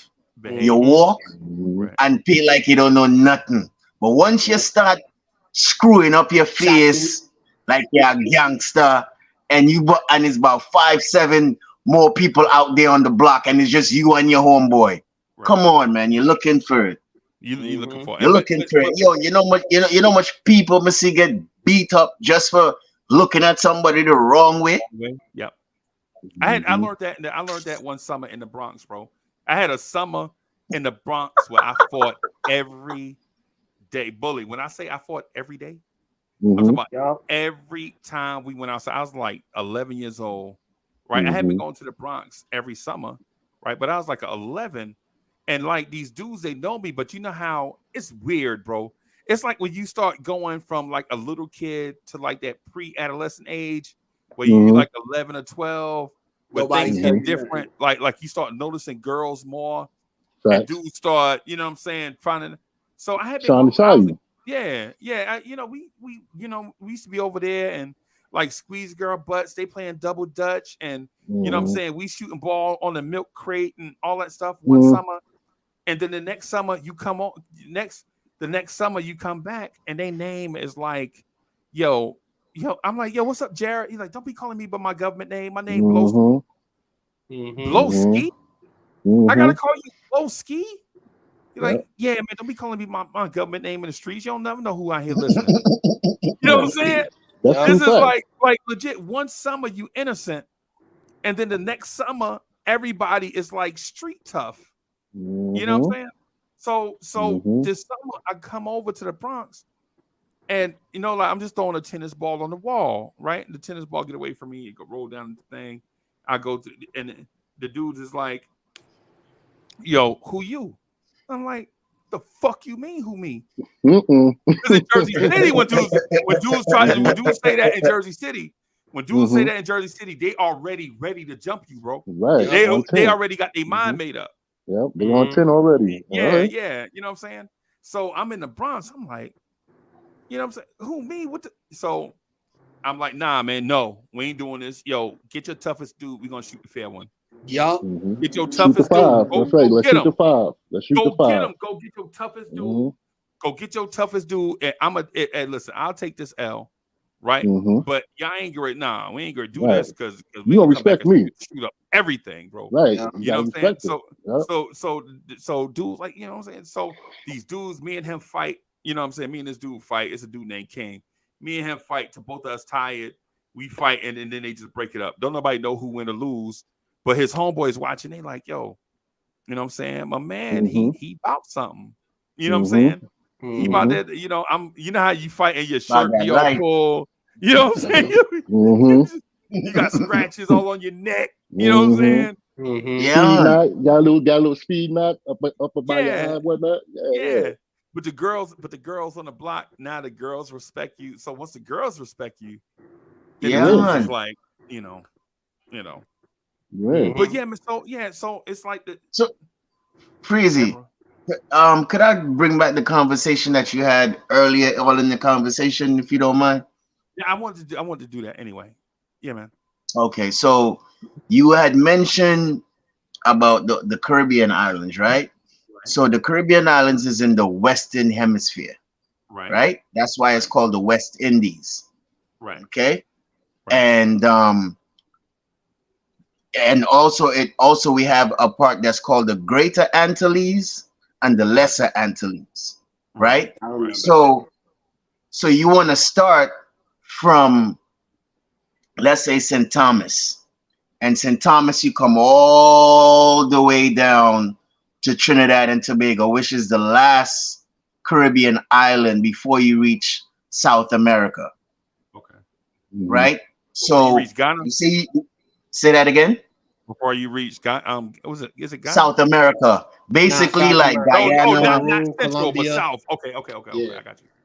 Yeah, because Guyana is in South America, but it's still considered a Caribbean island. Okay. But Trinidad is the last island before you reach South America. Okay. All right. So basically from up there, right, you have the Lesser Antilles, where you have like St. Thomas, Guadeloupe, Martinique. Those are the French-speaking Caribbean islands, because not all the islands speak English. They speak French over there too. Then you come down to where Travel Vibes is at, Antigua, Bermuda, and then you keep coming down to St. Lucia, Barbados, Grenada. Right. I don't know if I forget St. Vincent. Right. All those islands come all the way down until you reach Trinidad and Tobago, and then after you is it BT says 72, right? Well, I can't count it. You have to go on a globe. You know how you used to see those globes back in the day when we were younger? You could spin it and see it, or you can go on the internet. But you could see all those islands lined up from all the way there, come all the way down. I just found that calling it West Indian. Oh, I got it real quick. It says the Caribbean island is made up of more than 700 islands. Wow. I was wrong. But it's 13 nations. Yes. So the Caribbean is home to 13 sovereign island nations. And some of them aren't even identified. Okay. Wow. Okay. Right, yeah, because you got other little small ones like Suriname, you know what I'm saying, and other little smaller other Caribbean islands too.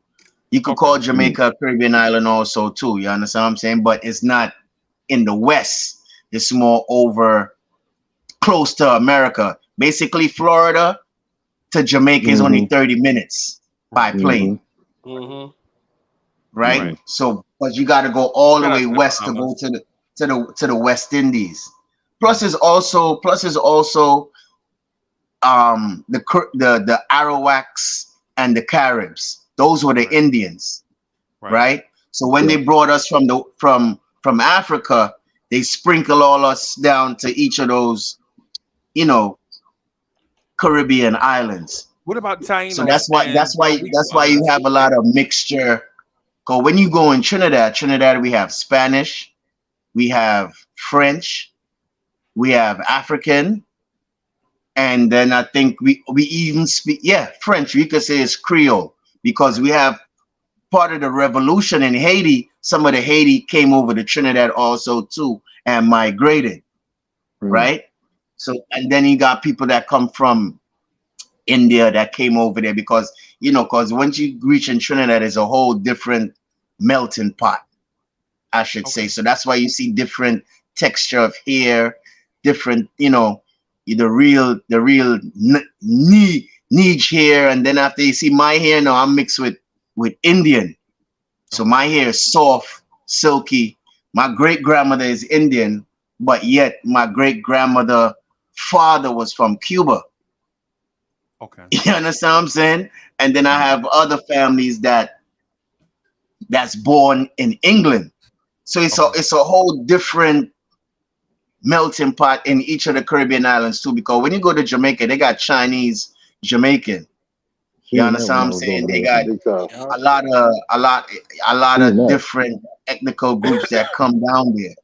You know what I mean? So so when you really take a look at the geographic where we really come from, you know what I mean, it's like mostly the Indians, you know what I mean, they will come over from like those part of Asia and come over there, migrate, because stuff like that. So I just wanted to point that out to you. Let me ask y'all this. One of the major things I wanted to ask about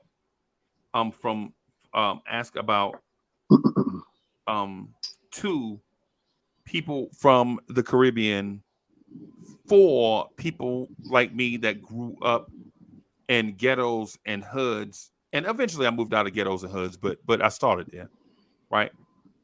I want to ask about the music specifically, right? I want to ask about certain types of music, but before I get into the music, I want to get my belly full. Right? Okay. I want to talk about food. Yes. Okay. Right. And so, Hold on, please. I'm sorry. I'm sorry, please. I see WWF. Congratulations on your marriage, man. Congratulations on your marriage, L. Peace to you. Salute, L. Yeah, man. Salute worldwide, L, man. Congrats. Salute. Congrats. Word. Yeah, man. Yeah, man. So one of the things I wanted to talk with Caribbeans about is food. One of the staples of food that I hear often is oxtail. Mm-hmm. Now, the thing with oxtail, with us, with me having a background in, I don't want to say it the wrong way, but I'm gonna say it as is. My people come from a background where they cook and ate what they could get their hands on. You know what I'm saying? They come from slavery and second, third, fourth generations. I'm in that fourth generation. Yeah, basically cook the food outside, right? The leftovers, whatever's left over from the animal. Yeah. Mm-hmm. And what I find with Caribbeans is that they grow a lot of food and they take pride in something like stuff like juices. Like they don't drink any kind of juice, bro. Carrot juice. Yes, I watched ginger. Yes, I watched a YouTube show on, and a lady said she had a juice for every ailment in the world. Yes, you will always be healed. Yes. Yo, you know what kind of juice my family have for everything that ail you? Kool-Aid. Liquor. Oh, liquor. I thought you was gonna say tussin. No, mix them together and get some lean. Yeah. Straight up. Yeah. So I want to ask the Caribbeans this: has your appetite from food changed now that you are kind of Yankees, as opposed to what your families used to eat prior to that? Let me go first before anybody else. Well, me, since growing up, my grandmother had me in the kitchen from about 2 years old. So I know how to dip and dabble in the kitchen. She told me from a young age, don't let no girl make no style on you when it comes to cooking. Right. So I can do my thing, right? So basically in my household, like right now, you understand what I'm saying? I would do brown stew chicken. I would do brown stew fish. I would do curry chicken. I would do jerk chicken. I would do all my island dishes. But at the same time, when I did come to America, I did indulge with the hamburgers and the French fries and the ribs and all these other things. But it never took away my love for my island food. Because one thing with Trinidadian people, we love curry. We love curry and we love pepper, right? So basically, you come in my house, I will always have curry. Okay. Right? I will always have curry. Okay. So I would do, as I say, curry chicken, curry fish. You understand what I'm saying? That's how, but with the oxtail thing, I don't think that's a Trini thing. That's more like a Jamaican thing. Yes, sir. Right? Because I never grew up on oxtail in Trinidad. Really? You understand what I'm saying? We grew up on things like a thing what we call chicken foot sauce. Right? What? Where is actually the chicken foot. Right. Right. with cucumbers, cilantro, season water, right? And we'll eat it like that in a big pot. Okay. Right? That's something that we grew up on. It's totally. I don't know if they have it in Jamaica. The thing what you call sauce. Yeah. Yeah. It's called sauce. I don't know if Boulevard know about that. Sauce. No, right? I'm a Yeah. Yankee boy. Talking about sauce meat. Yeah. No, I don't know about that. That's off the hog. No, yeah, but the context of it, they're talking about it's like a soup. It's like a soup. Right. Okay, exactly. I but don't know. You could use chicken foot, or you could use cow heel. Right. It don't necessarily have to be pork. Foot soup. Yeah. Right. Not the soup, but the cow heel itself. Yeah. You understand what I'm saying? It's not the soup kind, but it's like a water kind where the water is spicy. It's like broth. And as I said, you have the cilantro. Right. Exactly. Right. So, us Trinidadians is just mostly curry and flavor and spice. I was gonna say there's a little bit of overlap between the Trinidadians and like Guyanese, and I dated a Guyanese woman, and some of the foods that she ate was a lot of the same foods that Trinidadian people ate. So, bro, let me welcome Worldwide L. L, what's good, bro? How you doing, man? Salute, L. Congratulations, man. Congratulations on the wedding. Congratulations, man. It's good to see Congrats, you. L. Yeah, it's good to see y'all. Fresh off the wedding. We went to Cancun. We went to Riviera Maya, where we was at. Okay. The brother is glowing. So it's it's Cancun, but it's like off Cancun. Okay. Okay. Hey, so are you of Caribbean descent? Nah, no. Unfortunately, I'm not. Outside of being a chef, that's about the closest I get to being Caribbean. So your family from Georgia, North Carolina, North Carolina. I got family from the South, but my family's from Harlem. So my mother was born in Harlem. So okay. But I got family members from down south. But the closest I got to like what Stafford is talking about. They call it head hog cheese or something like that, Stafford, out here in the South. Yeah, in the South. Yeah, and so it's like they put like the pig, they put like hog maws, they put all that stuff and they make it into a soup. They put everything inside there. They put the whole pig from the rooter to the tutor inside there. Yeah, we don't throw nothing off the pig away, bro. Yeah, they serve the whole thing. I don't eat stuff. Oh, I'm sorry. Get free.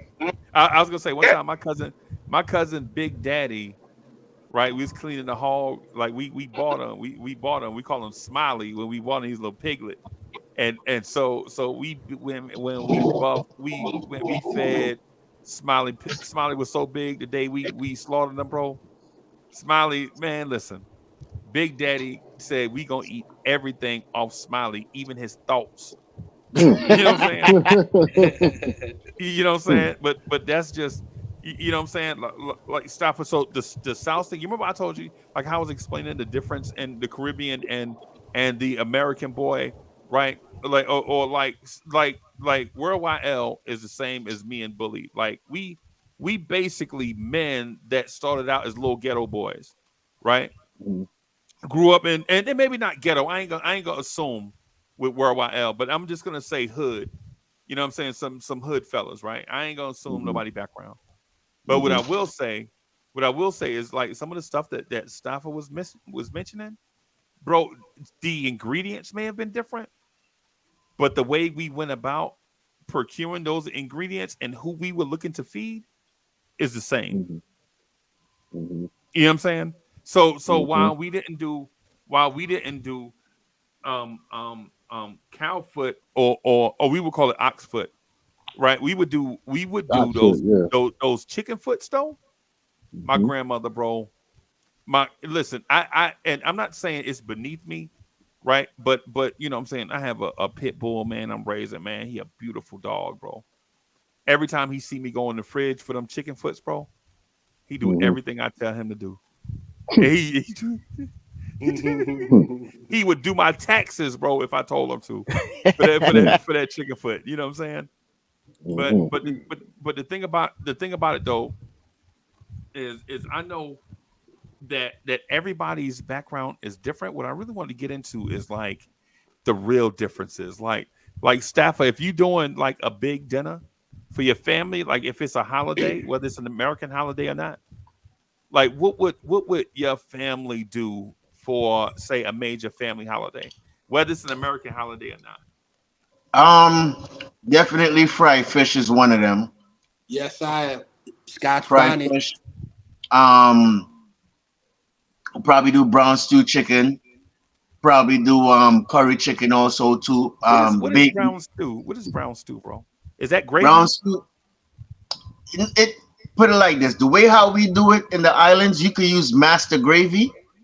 I don't know if you know about master gravy. You could use master gravy. Gravy master? And we call it gravy master. Yeah, however you want to call it, right? Yeah. And throw it in, you know, with your green peppers, your onions, your spices. You season it up, and then you bring the water to a certain length, and you just let it cook, and that's what we call brown stew. But in Trinidad, the way how we do it, we put oil in the pot. Then we put brown sugar. We let the sugar melt. Then we throw the chicken in and we stir it around until the chicken is all nice and brown. Then we throw in a little bit of water, until you get the right. When you taste it, the water have taste.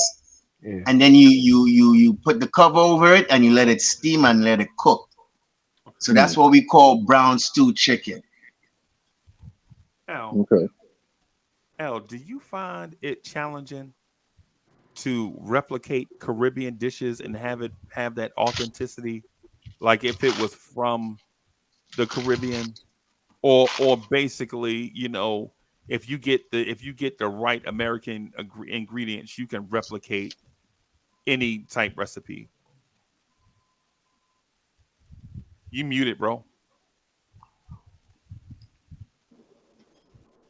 You talking to me? Yes. Mm-hmm. Oh, say that again. Y'all zoned off for a minute. Crazy. Yeah. I'm off. I zoned off for a minute. I'm sitting here driving. I'm in the zone right now. Repeat the question. Sorry, no doubt. And what I'm asking is do you find it complicated or hard to replicate a Caribbean recipe? You know what I'm saying, with American ingredients, or do you find that regardless of the ingredients that you get, you can kind of get really close to the original taste of a Caribbean recipe? That's a good question. For me, growing up in Queens, growing up in Rockaway, we have a lot of like Jamaican. So you grow up with a lot of your friends are Jamaican, so you grow up in their households, right? So you know the kind of ingredients they use, right?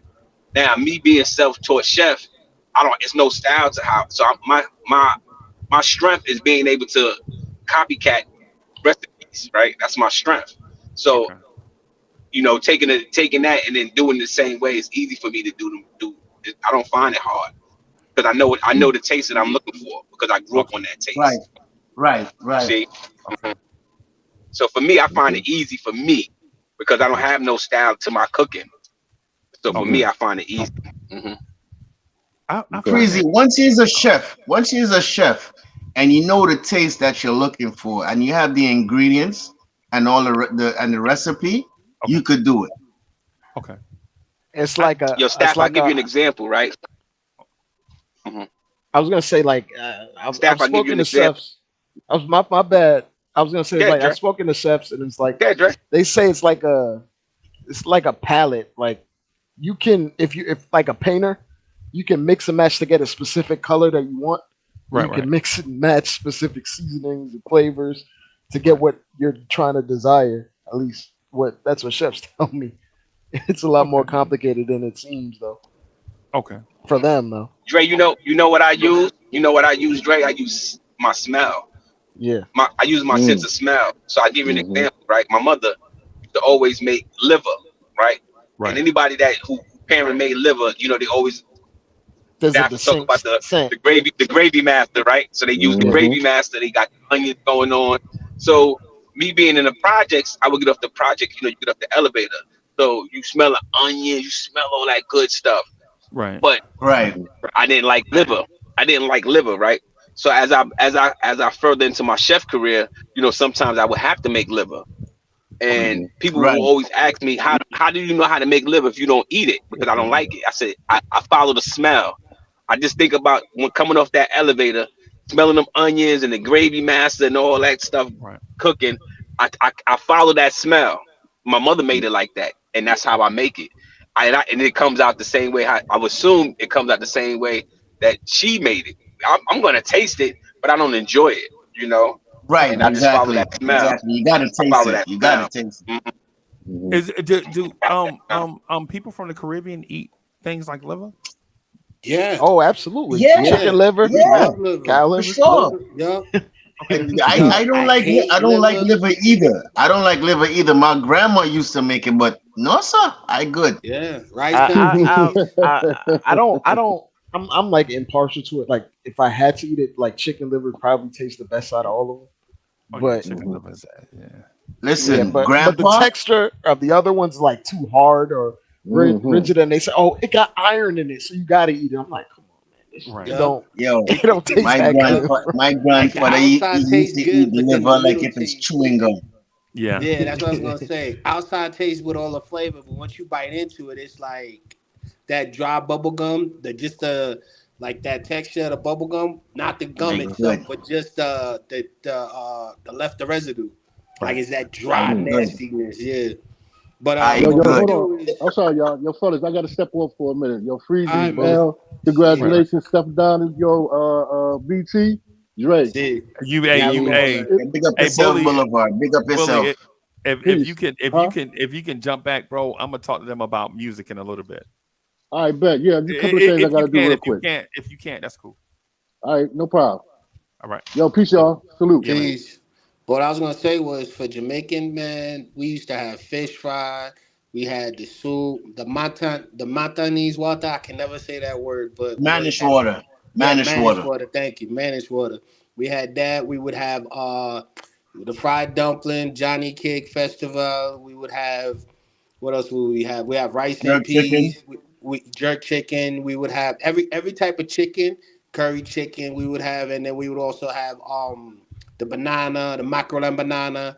We had the ackee and saltfish. We would have you would go there. Breadfruit. So don't forget the breadfruit. Don't forget the breadfruit.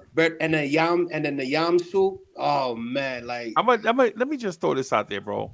I think curry chicken is the most overrated thing I've ever eaten in my life. Then you it depends on who's doing the curry. Exactly. Thank you, bro. The secret? Thank you, bro. Right now. The secret is if they just not everybody curry good, man. Not everybody. Thank you. Thank you, Dre. Thank you, Dre. It's like how everybody potato salad not good for you. It's like if they prep the chicken, right, and the chicken ain't dipped in vinegar and water, mixed with some salt and pepper within it, and a little they gotta soak the chicken first to make it get all that nastiness out of it, to where it's not completely white, but it has like a white texture on it, not to where you can see anything, and then soft, because what it does is it softens up the meat. You do that, and then you have the curry with a little, and most people don't even put a little bit of sugar in there. They just have the curry running. So it'll be just pure curry. And plus, you're not even supposed to really use the curry and mix it in when you're cooking. You're supposed to put the curry in the pot first. Right, and burn it. Exactly. And let it cook first. And then once you start smelling the curry, then you start adding in your onions, your peppers, and all of that. Because what that happens is the heat breaks down that strong curry taste you get, but you still get that heat of curry. They gave the flavor. It's a balance. It's a balance because sometimes some people will go over. Some people will overdo it, and it'll be too salty to the point you don't even taste the curry. You're like, what is this? Yeah. And then some people will overdo it where you're not getting that extra pinch of flavor. You're supposed to have a little bit of salt in your curry. But some people miss that whole point. It's a balance in that. Not everybody curry is good curry, bro. For sure. Right. No, I get it because everybody that cooks is not like everybody that cooks is not going to be Worldwide L. You know what I'm saying? I get it. What I'm saying ultimately though is if you offer me curry chicken or curry goat, I'm more in line to go to the curry goat side. You know what I'm saying? So, and for the, I know everybody is not up for. Some people are like, oh, I can't eat anything with a hoof on it, and split hoof. Yeah, I get it. I know. But what I'm saying is, if it's available to eat, I'll try it. Right. You know what I'm saying? And I know this is coming from a dude that was a vegan for like 11 months. I know, I get it. What I'm saying is historically, I've leaned more towards curry goat than curry chicken. And when it comes to chicken meals like that, I would rather just go to Buffalo Wild Wings. I was gonna say, Freezy, it's because like the goat is more of a gamey texture, and it might soak up the seasonings differently. Okay. Right, exactly. Yeah, you got to remember too. I mean, a country Dre, goat is a tough meat, just like oxtail. So you have to put it in a pressure cooker for it to really cook properly. So when you take it out, the meat is actually coming off the bone. Right. You understand what I'm saying? So it's definitely it's tough. So when you see that seasoning really settle in it, you will get that taste and that texture at the same time. Whereas the chicken is a little bit differently. That's why the chicken's last. The chicken is supposed to be last. Like when you have like a good 10, 15 minutes left, that's when you throw the chicken in. People throw that in way too early to where it's just straight seasoning and salt and all of that. That's what Dre talk about. They don't like I could just smell someone's food and be like, nah, I'm not eat that. Nah, eat that. Why? Man, that smell right, Like that's another thing. I'm telling you, like, and then also I'm telling you, the best thing to always get when you go is always a carrot juice with the carrot in. No, what's that? No, carrot salad. That with the raisins. No, I mean you have a lot of juices. You have carrot juice, you have cane juice, you have soursop juice. Not the juice, the salad where they have it with the raisins. They have like the 3 different raisins in it. They shred carrots and then they put like the black raisins. Here we call it slaw. They put raisins in it. Coleslaw. It is a coleslaw. It is a coleslaw. Yeah, but then it's like a carrot slaw. Yeah, carrot slaw then. That is so delicious, man. Like, and then you got beet salad. You got like beet potato salad. Most people like, what? Yeah, they use beets in the potato salad. It tastes so different. Right. Once you go to every particular Caribbean island, there's different dishes that you may not know about or probably similar to. Right. So yeah, I gotta get ready. I gotta get ready to go, fellas. Please come through the show tomorrow. Yeah, we talking about that fight tomorrow night. Come through. Oh, we gotta talk. We gotta talk about it. I got you. What time? 7:30. Yeah, 8 o'clock. Bud be with him like a man. Yeah, we come through, Taffa. We're gonna talk about it tomorrow. Right. What time tomorrow? 8 o'clock.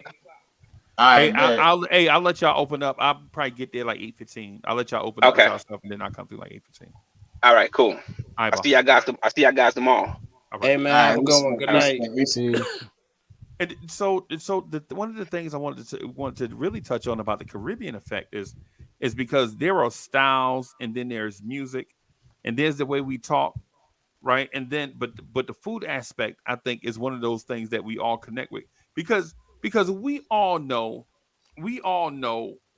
like the 5 or 6 Trini guys who are always like on edge, like that man over there. You know what I'm saying? It's always something with Trinis, right? I don't know what it is, right? Like you can have 10 Trini friends, bro.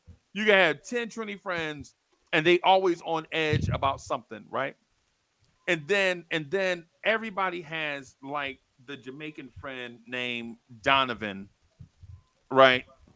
Or Jonathan. With the cap. That's a big Jamaican name too. Yeah, with the cap tilted, and he walked like Super Cat. You know what I'm saying? He got that little thing. You know what I'm saying? Like I'm like, yo, man, didn't I tell you? Like, easy man. You know what I'm saying? I'm like, yo, nah, man, come on, big dog. I'm ready to ride. You're like, easy, relax. That cat, like everybody know, like the Donovan or the Barrington, or some English Orthodox name, right? You know what I'm saying? Something like, dang, man. You know what I'm saying? Everybody know the Jamaican dude with the British name, right? My thing is this though.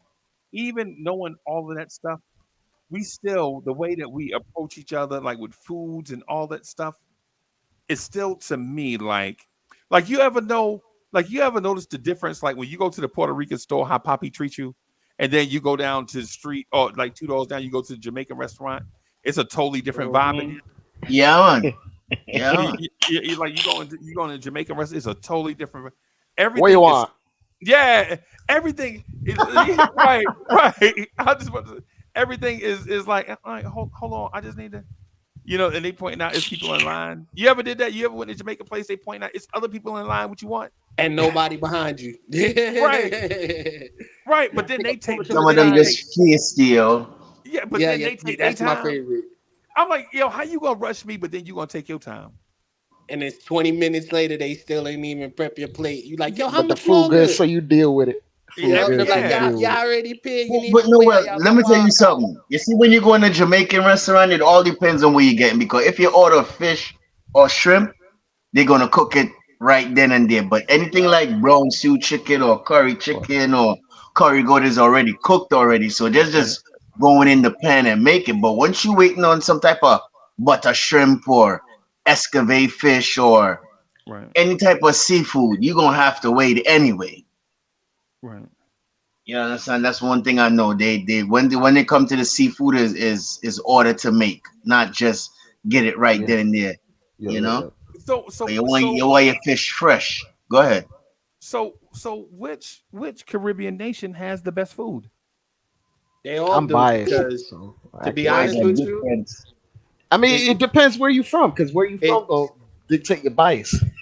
It's really not really, because you know what? I went to different places and I've tried a lot of their food, and it's the same ingredients, but they just cook it different. So it's basically like, when you're looking at it, like, for example, most people do porridge. I'll say porridge. Most people do porridge. They do it with cornmeal. They do it with oatmeal. Some do it with milk. Some do it with different types of way. But if you go to another spot, their porridge is totally different and it's sweeter. Peanut porridge. Go to Jamaica, yeah, you go to Jamaica, it's banana thicker. porridge. Banana porridge, shit. Yeah, so you got 10 different ways of making porridge. It's the same, but it's just the way that they put their, their culture on it. Like, well, as you say that, well, me having a Haitian baby moms, and when her mom cook, it's totally different. Okay. It's like, like certain things that they will cook, like legume. Yes. See that right there? Yeah. I will eat that all day, bro. Yes. You see that, you know what I mean? As but they gotta be with chicken or something like that. You know what I mean? And then they got the way how they make their rice, because they use mostly black beans. They use black beans, right? Kidney beans in Jamaica. Kidney beans in Jamaica. Us in Trinidad, we love lentil peas. Okay. And that's the same thing out here. I love lentil peas, yo. I would eat that all day. Red beans, not so much, but lentil peas, yeah. Black eyed peas, yeah. Pigeon peas as well in Jamaica. And even I'm in Colombia right now, and they got this thing called lentos. It's just like, when they make their lentejas, it's rice and beans, and the rice and beans is exactly similar to what we do. They soak the bean, and they do it with kidney beans. They all come out of the bag. They soak it overnight in water. Then they go ahead and then cook it and boil it. And it's the same process we do it, but they just have theirs more sweeter than what we do. It's another peas that we use. It's called we call it chana in Trinidad, but up here in the American they call it chickpeas. Chickpeas, yep. Chickpeas. That's my favorite. So what we will do with that, we will curry that, right? We will curry the chickpeas with curry potato, and then we have a thing called roti. Roti, right? Yep. Oh man, roti. I love roti. I love roti. I'll wait for roti. So so you can have that. You have chana, what we call chickpeas, with curry potato, curry chicken, or whatever curry you want to put with the roti itself. You know what I mean?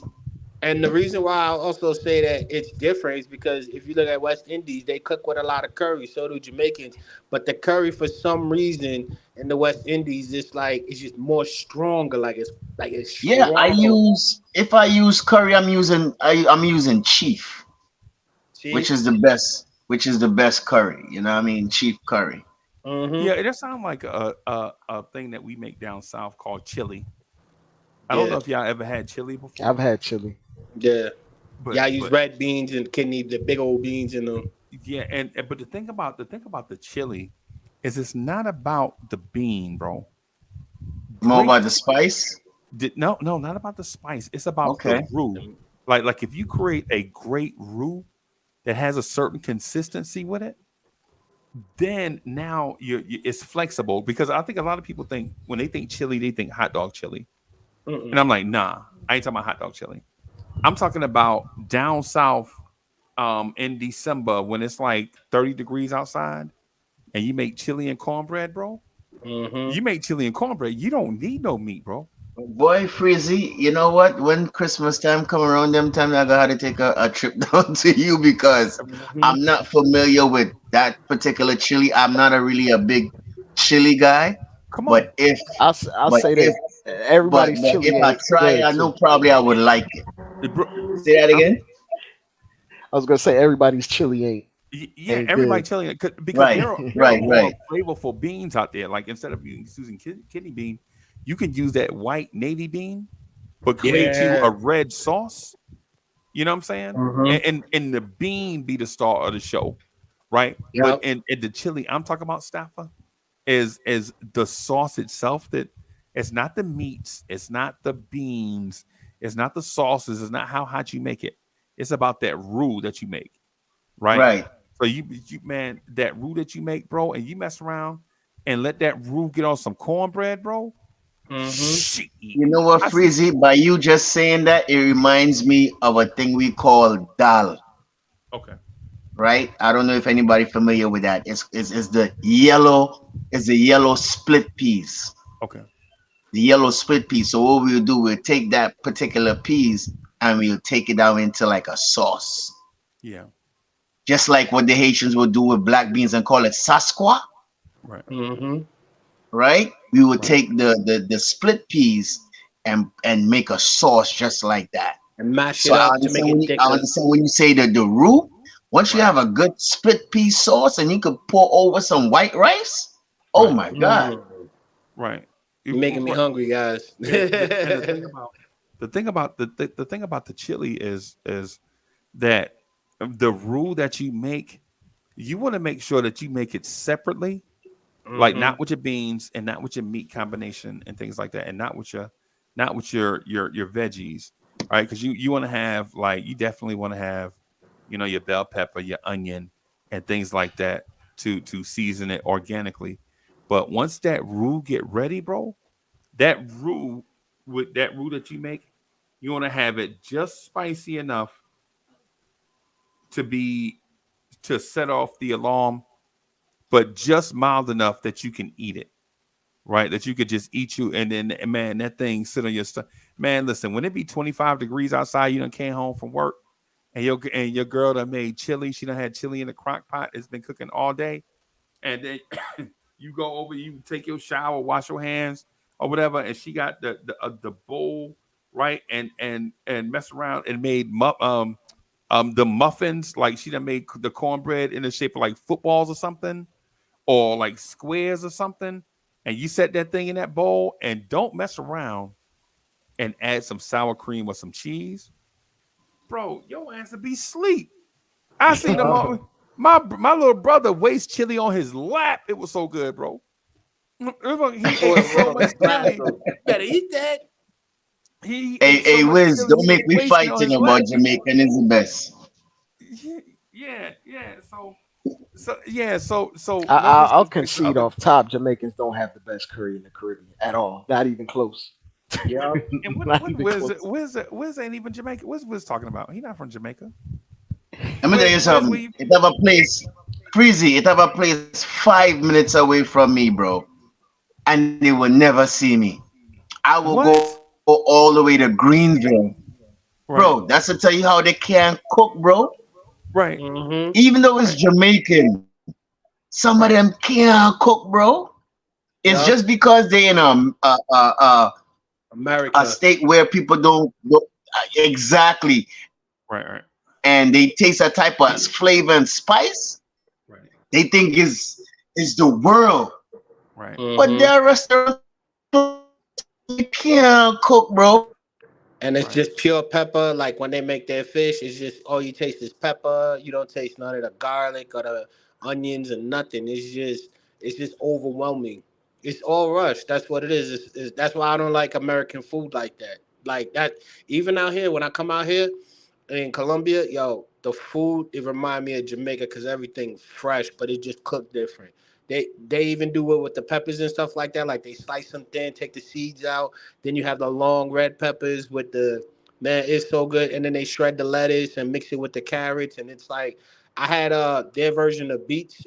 It's potato salad, but instead of potatoes, it's beets. Right. Yo, it tasted so good. And then I looked at them and I was like, another one they added raisins in it. I was like, how you gonna have beets and raisins? Yo, I ain't even gonna lie, it was delicious. Right. Mm-hmm. I ain't even gonna lie to you, bro. We have places down south, Mexican places, and you can tell that they're not A+ cooks, but they cook Mexican style. Right? Yeah, so they'll use the same seasonings that they use on their other meals and the same things that are different cuisine. So If you mess up a taste it. tortilla, man, you mess up a tortilla, that's not Mexican food, man. Right. Now I know I get it. I get that part, man. Listen, I'm with you. I agree with you. But what ultimately what I'm getting at is there are some American foods that are just flat out good. You can't mess them up. Mm-hmm. Like burgers and fries. Yeah. You can't really mess up burgers and fries. If you can't cook burgers and fries, you don't need to be cooking, period. Yep. You know what I'm saying? So it's like the Mexican place. We got I get these steak nachos, right? Mm-hmm. So I get the steak nachos. Ooh, that sounds good. And it's the steak, it's the pepper, it's like the peppered steak, right? It's got cheese sauce, it's got the onions and bell peppers, right?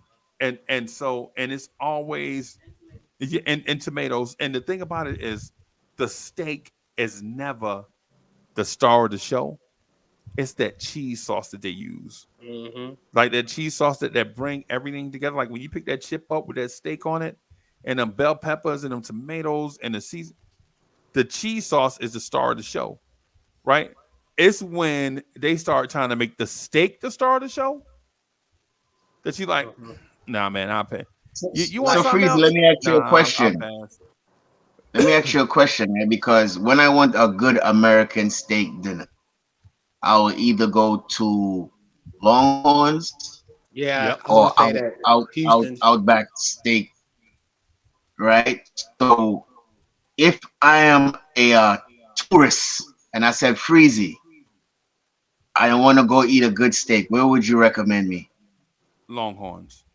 I say Houston's.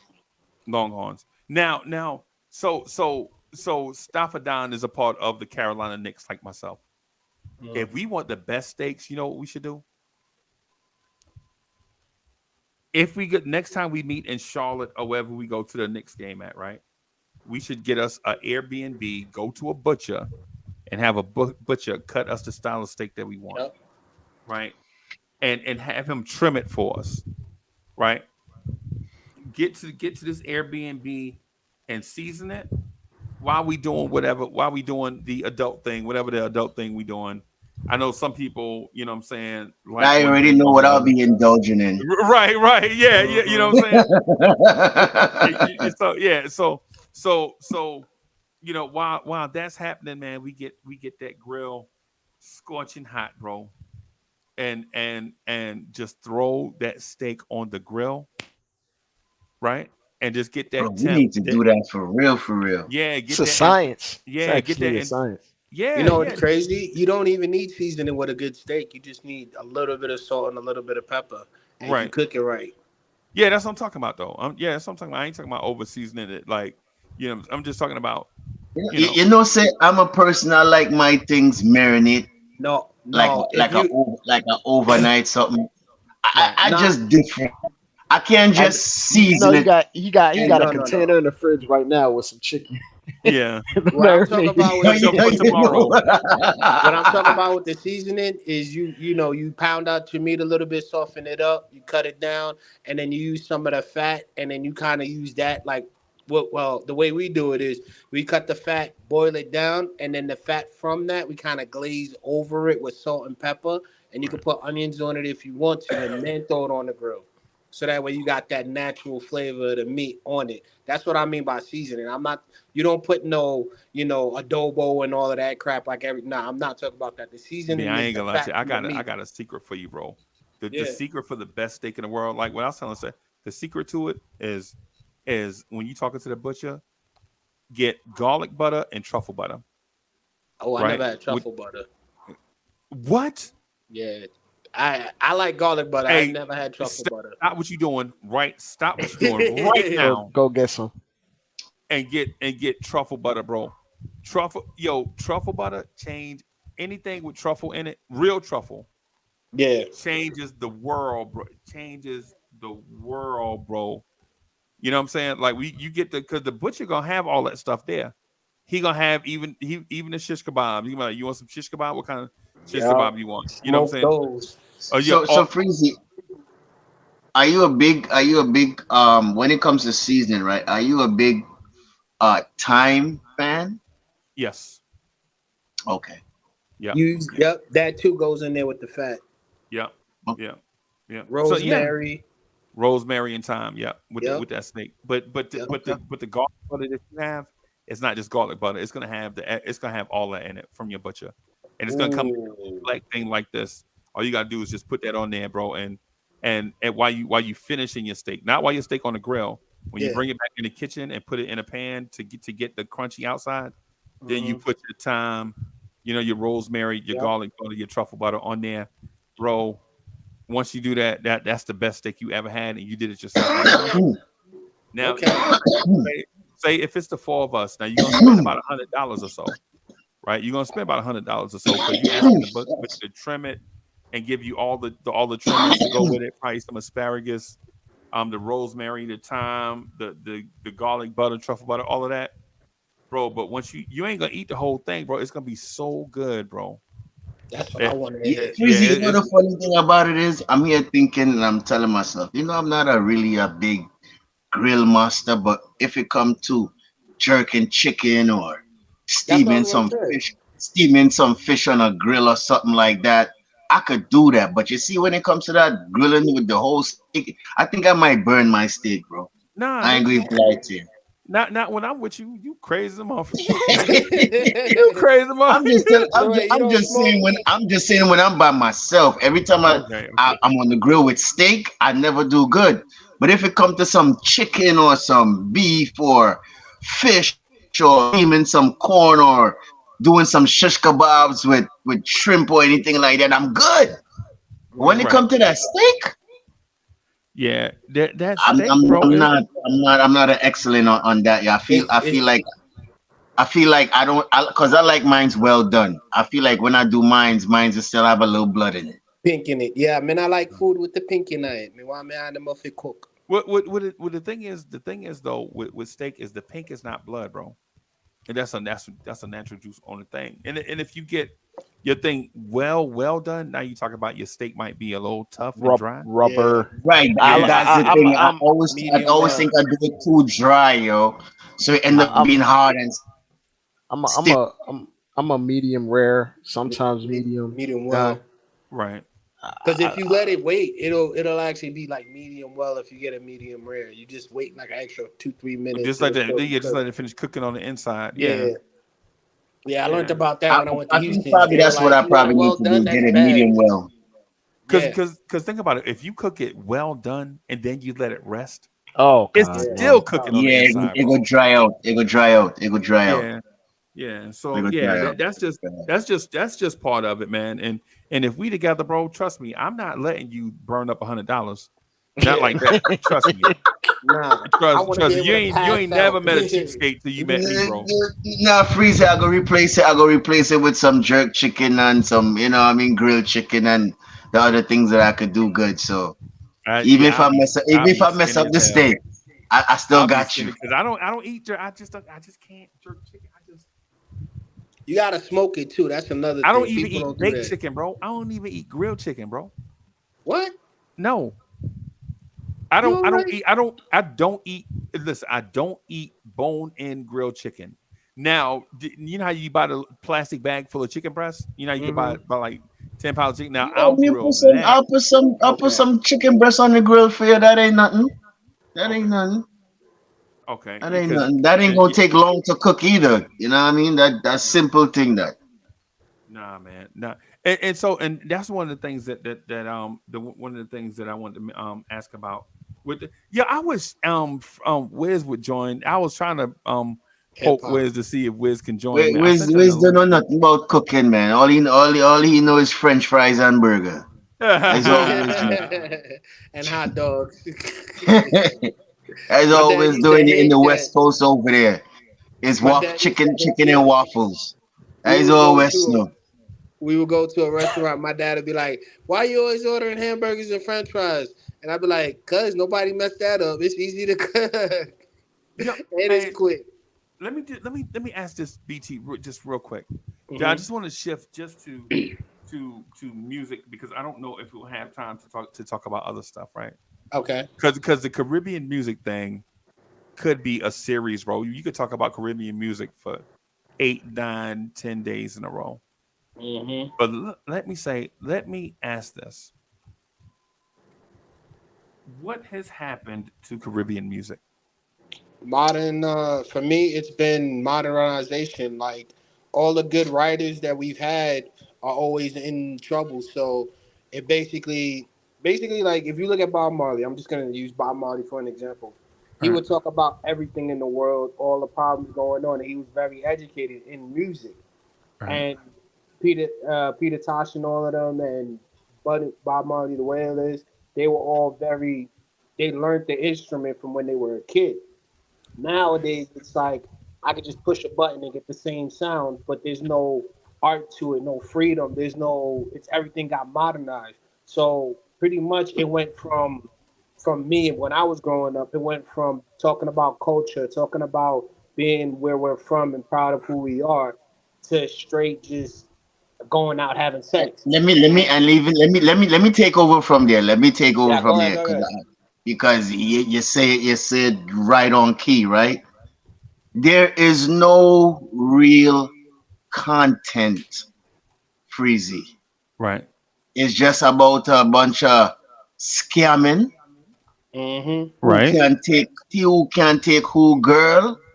Right. Voodoo. Right. Or money. Or and the normal. Is it a bad mind? Or is about God? So basically the artists that's coming up today, they have no. The song I want you guys to hear is "I'm a Legend." Oh man, I can't believe I forgot his name. Guidance in the music. Yeah. Okay. So I mean, the only couple. Stephanie, breaking up, bro. Right.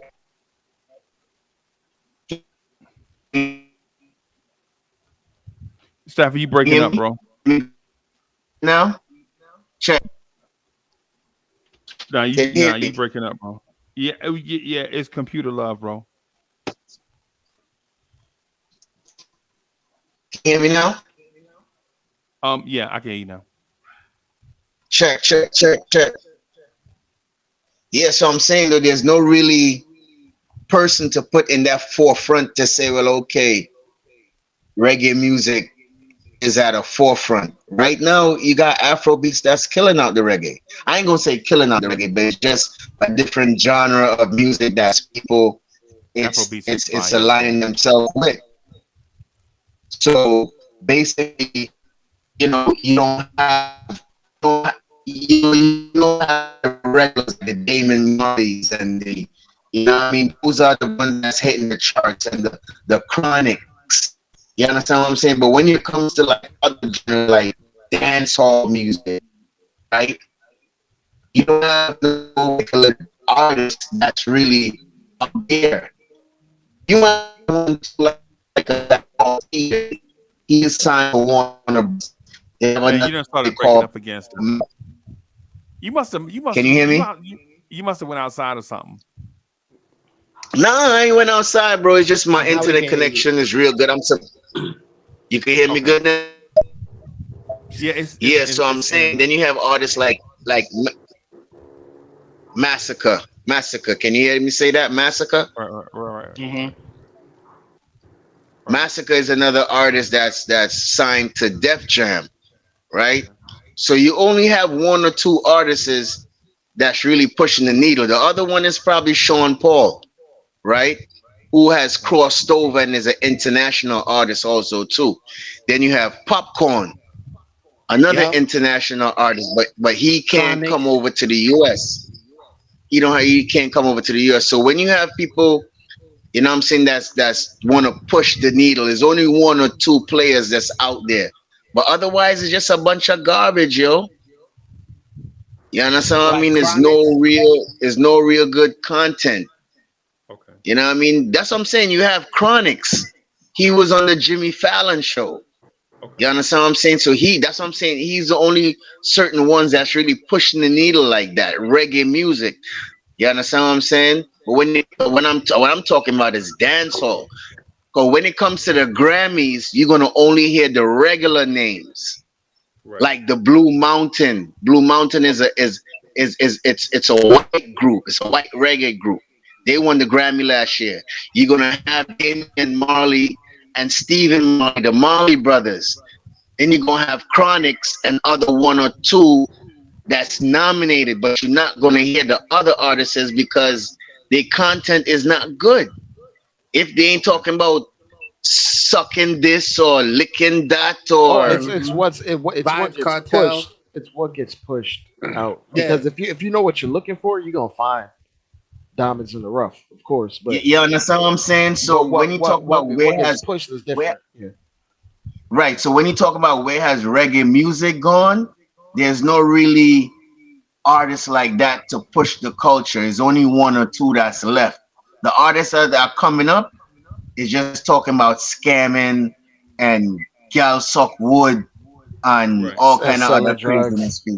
Yeah, and that's because and to be honest with you, it's because long story short, I'm gonna tell you the truth about Jamaica from what I understood when Bob Marley time and all of that, and what most people don't realize is they say he did a concert after they robbed his house, which is true.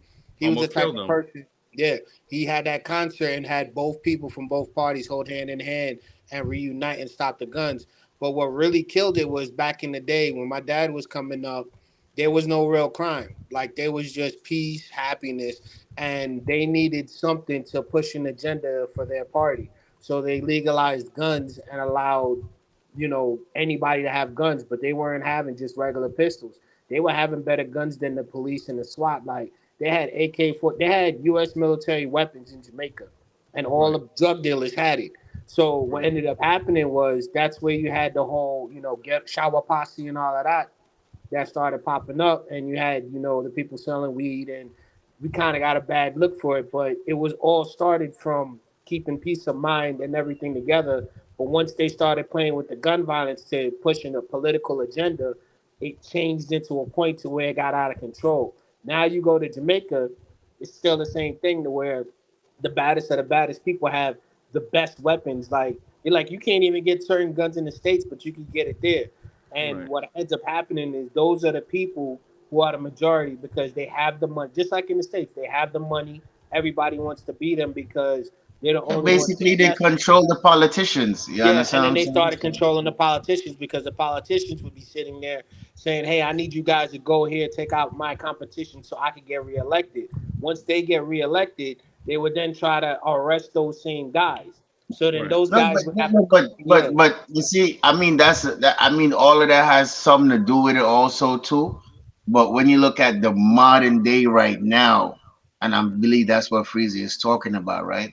It's all good for us to go back in the past and give more content to how it came up here. But right now, there's no artist that you could say that's really pushing the culture forward, right?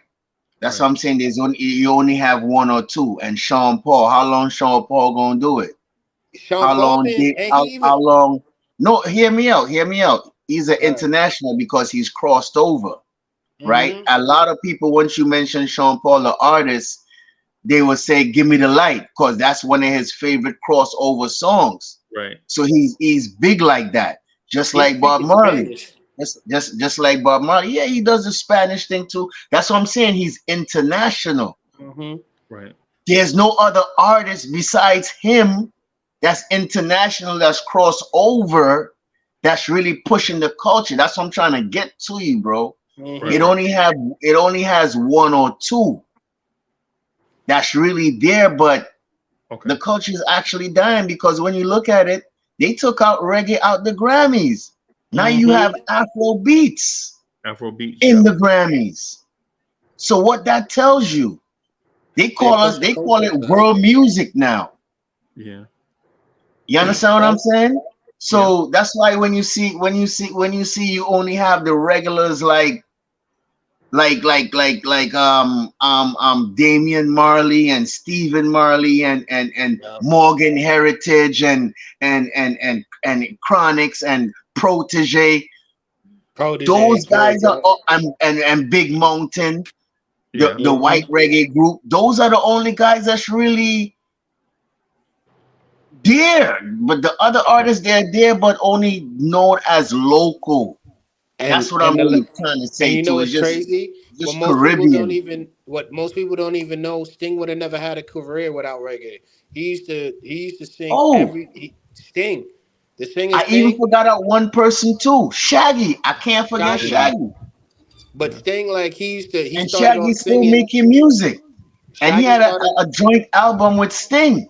So those are only the couple artists that's really pushing reggae music like that, bro. Like Sting didn't even want to sing his music. He was singing reggae music and all of that, and people were like, "Oh, there's a reggae guy," and then you go and you see this white guy standing up there, and he sounded just like reggae, and they were like, "Yo, he's really good."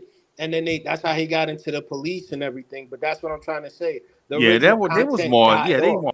So, bro, that's more that tourist reggae. Yeah, but I'm saying like that's like the originality to where other people wanted to listen to reggae. Like those that cross over, they're not there anymore because the content is now watered down to where it's only about scamming and who driving BMW and Beamer and who popping pill and Mali and who suck this and. It's nothing really positive, bro. It's nothing positive, Freezy. Remember, trust me when I tell you that. You only could go to certain artists, like what Dre say, to get what you want. Right. Basically. Right. So culture dying. Yeah. So what I'm getting at is I knew that reggae was headed down a dangerous path when Shabba Ranks just Supercat at Summer Splash. Yeah. Right. Bro, that's 90s, bro. That's right. I know. But my man said, ting-a-ling-a-ling, school bell ring, knife and fork, and fight with dumpling. Yeah, the Don to the key turned him into donkey. Yo, that's like 94, 95, you know what I mean? Yeah. That's when I was coming up in Trinidad going to school, you know? Yeah, man. Supercat, yo, I ain't gonna lie. Yeah, those days when they had stage shows like that was good to see. Right now, when you watch these stage shows right now, it's all watered down and stupid, bro. Because we had the other day, they had Sumfest the other day. Okay. It was okay, but it didn't have that push like it normally do. You understand what I'm saying? And the artist says that you really want to see, and then later down, we don't even know if we're gonna have a Sting. Mm-hmm. You understand what I'm saying? And that's the thing that you was talking about, Sting back in 1995. Yep. That's there when you had the baddest artists come out and perform. But right now, everybody too good to perform right now. Everybody want to overprice themselves. It's nothing for the culture anymore. It's house big on the hill and who could drive the most beamer and get the most girl and. But I was gonna say the reason why is just because all our legends are gone. All the guys that knew the history, all the guys that was pumping content, they're not there. And the ones that are trying to come up and do it now, like I remember we used to have a reggae fest and it'd be a bunch of new artists from Jamaica with new music, new all the time, and it was private. Like only certain people knew about it because they were in the circle of Jamaica. And you would hear like me and my dad would go and we would hear different type of music, different type of style. We'll hear every kind of instrument. But then now But it's Brian, hear this, right? No, go. I was The just gonna thing say about it back is, in the right, day. is that the youth, the artists nowadays days is not reaching out to Yeah, the elder to get any type of information, that's what I or was the saying. elder is not even reaching out to the younger youth to guide them. You Exactly. understand what I'm saying? So basically, it's like also too some of the guys that who made it just off of the YouTube, because you got to understand their era and this era right now is two different things. Because this era you could put your music on YouTube and you could blast off. The elders and Mm-hmm. them back then they had to work to get to where they at. So the youths and them in a way, in a sense, like, yo, why would I need advice from this elder? You It's a understand? Because it's a him, It's yeah. some of them. It's it's a some of them. given it's a give and take to that point because back then they had to have A&Rs and you had to Oh, be like fully in order to make it you have to be a fully fleshed out product, Right. and sometimes it can be a detriment and it can be a good thing. Like back then in the 90s you had to be a good product. You need to know how to perform on stage before you Yep. even get Right, to the oh. right. stage. Before Right. you even get a record Shabba deal. Ranks. But That's what I was trying to tell y'all, bro. Shabba Ranks. Shabba Ranks was signed to Atlantic, bro. You know what I'm saying? Like Shabba Ranks legit signed to Atlantic Records, bro. He was a mega international star, and he gonna come out of his mouth and diss Super Cat. Mm-hmm. Right? A dude that had But came up the Freezy. But up to this day, Shabba still like the other day he was in the Barclays. He was the yeah, main headline. He sold out the Barclays. Shabba Ranks is still a thing. That this is way in 95. I We talking understand about Shabba. we talking about no, because it was an old school 90s No, particular dance. So that's not what I'm saying. What I'm saying is the guys that were coming up the old school. Because listen, I'm not claiming to be Caribbean, right? I'm not claiming to be that. But what I do know is good music, right? What I'm saying is cats like Super Cat that made good, feel good Caribbean music is now being dissed by the machine. Yeah. My question to you, Staffadan, is you've seen Shabba Ranks lately, right? When's the last time you've seen Super Cat? Super Cat was in Canada a couple days ago. Super Right. Cat was at but I was at Swish Beats birthday party. I think it was this year. Super Cat is semi still touring.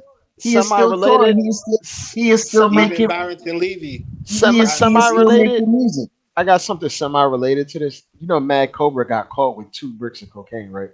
We Yeah. Yeah. just spoke about that. Hey, We Oh, you just spoke spoke Dre, about about it? that And earlier. Oh, I Dre, just missed it. and Dre. So It's I was telling down by Freezy on my Freezy side.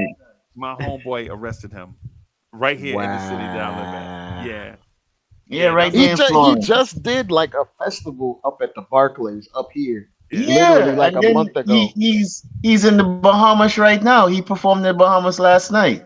yeah, man. Yeah, and I'm man. a real quick, Buji Banton, his first album where everybody loves him. I Wanna Rule My Destiny and all of that. What happened is like he said, this is when it really started was for me. That's when it happened. When him and the guy wrote a song, they did all of that. He did all the producing and everything.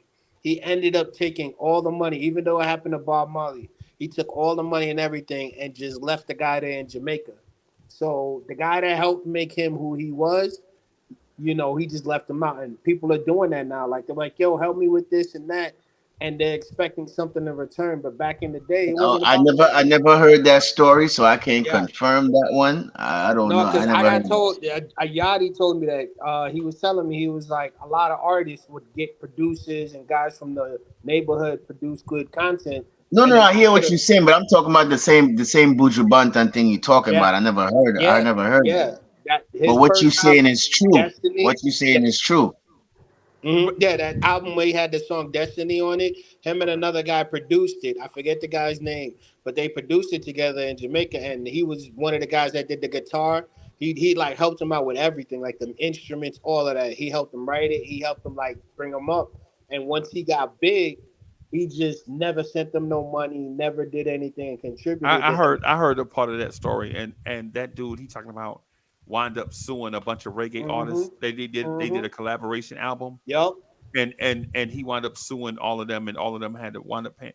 But what I'm saying, but what I was getting to, Staffa, is this: the good music point that I was making is in reggae artists don't make anthems no more. Right? You remember when you listen to reggae, it's like every song could be an anthem, right? Like you remember Peter Tosh. You don't remember Peter Tosh from him and Bob Marley. You don't remember them being together. Yep. You remember this dude making a song called "Legalize It," right? You remember Bob Marley making a song called "I Shot the Sheriff." In my mind, it's the greatest song ever written, right? Yep. And I'm talking about across every genre, right? Eric Clapton redid it. Yeah, the dude is, and I'm not the only one that believes this is the greatest song ever written, right? Because this dude wrote a song about how the system can target the everyday man and use its might, and use his might to squash the everyday man, and how he fought back against the system. That's what the song is about. Actually, you know what I'm saying? But what I'm saying is cats used to. There was a song called "Dem No Worry We." You remember that? Dem No Worry We with Heavy D. Right. Dem No Worry We, meaning we are gonna do our thing regardless of what, because this thing that we're trying to aspire to is ordained. Crazy, so the same point I'm trying to make to you, is no real good reggae artist out there that's pushing the content. It is nothing when you say anthem. You know what I mean? That's why I say it's only a selected few. Right. Very, very, very, very little, bro. I totally understand where you're coming from. The African, like that song, the African dude wrote that was in Black Panther 2. Now that was an anthem, and I know they call that world music, right? But that man wrote an anthem, bro. Songs like that is the reason, is what make people gravitate towards that, because people want messages in their music. Yeah, exactly. It's the reason why Sting and the Police was so popular doing calypso, because every song that the songs that they were writing, like Message in the Bottle. The depression song. Message in the Bottle is about a dude going through depression and feel like he's on an island by himself, and he reaching out for hope. And so he writes a message in a bottle and throws it out there and hoping somebody else can come save him. But instead of a life raft, what he gets back is a million other bottles coming back to him, letting him know that he's not the only one suffering with depression. You know what I'm saying? And so when you think about these anthem songs, these songs that actually talk about something, bro. Yeah, song with meaning. Yeah, that's where I think reggae. I think that's where reggae. For instance, Michael Rose, my favorite reggae song of all time. It's been Guess who's coming to dinner? Natty Dreadlocks. Yes. meaning you expected me to conform and be like everybody else, but I'm showing up as my natural self. Take it or leave it. Guess who's coming to dinner? Another Don't dreadlock. tell the world, say Naughty Dread. That one? No. The one by Black Uhuru. Michael Rose, who used to be the lead singer. He started. Okay. Bro, think about that, bro. Think about that. Legendary group that no freeze. I way just overlook that to the Black Uhuru legendary group, you know. I know. Come on, bro. I know. I got their music in my phone. Mad. Yeah, but the point that I was getting to though is even Guess Who's Coming to Dinner, right? The establishment is sending the invite. They want you to come, but they want you to come as somebody else. But guess who's showing up? Me, the way that I am. Guess who's coming to dinner? A Naughty Dreadlock, right? And so when people hear it, they don't get the real meaning of it until you listen to and break down these words. You know what I'm saying? But the thing about this, like when you see me and Staffa Don together, you're like, hey man, them dudes, how them dudes get together? It don't matter how we got together or why we got together. It's the mere fact. I talked to Staffa Don one Friday night. I'll never forget it. I remember this for the rest of my life. One Friday night, he's like, yo, I want to host a joint. I was like, shit, you ain't gonna host that. I'm the #1 chief rocker. He's like, yeah, I just want to try it. You ain't gonna give me a chance? Yeah, I'll give you a chance. Come on. Right? Staffa Don, he took off from there. He asked me, I extended the olive branch. From then on, we became friends. Right? From then on, we became friends, one of the most trusted people.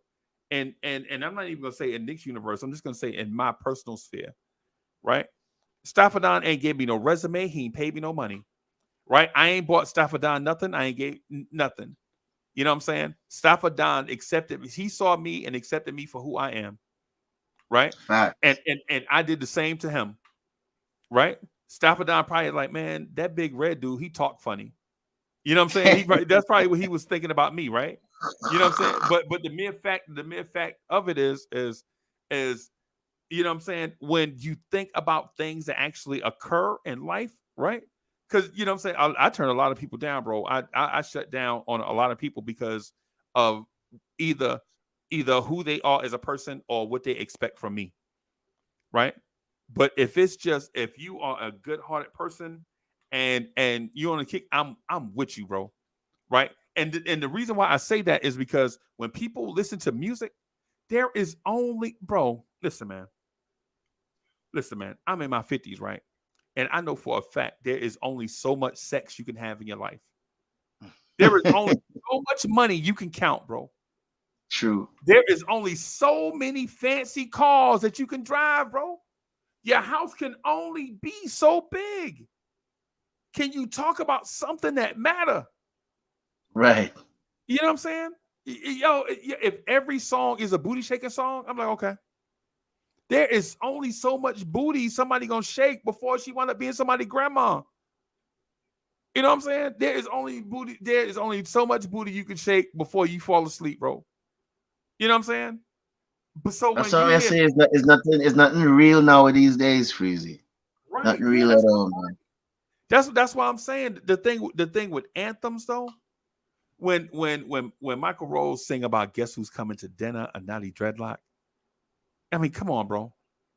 You know what I'm saying? Like when you hear Bob Marley sing about the song Three Little Birds, when he say every little thing is gonna be all right. Struggle. Mean that. Yo, why you stressing about all these stuff that's out of your control? Don't stress about the little stuff. Every little thing gonna be all right. Stress about the big stuff. You know what I'm saying? Don't stress about everything. Put your energy in real stuff. That's the message I get from Three Little Birds, bro. Yep. Right? You know, one of my favorite Bob Marley songs, I think, is the speech where Haile Selassie went to the White House and Bob Marley sing it over, you know, until the philosophy that holds one man superior on another. Right. You know, that one there to me is very powerful. You listen to that and you read it and you see the words. You understand what I'm saying? When every man gonna be equal, right? When my kids and your kids could, no matter the color, right? Only one race. You know what I'm saying? Right. You know, that was powerful to me. You know that have a strong. What about Get Up, Stand Up? Yeah. All of them is revolutionary songs. All You of know them what is another one revolutionary is? songs. Bald heads. I love that. I'm sorry, Young. I'm sorry, Young. No, But he's talking about racism basically, because like he sits there and says how the bald heads come, they could do what they want to do and get away with it. But then when he try to stand on his own too, they're the ones knocking him down, and they think it's okay. And then right. they also talk about how they influence people and pushing out who the real people are. Yeah, Right. well, every song Marley sing, it have uh, a teaching behind it. You know what I Right. mean? It have a message, I should say, behind it.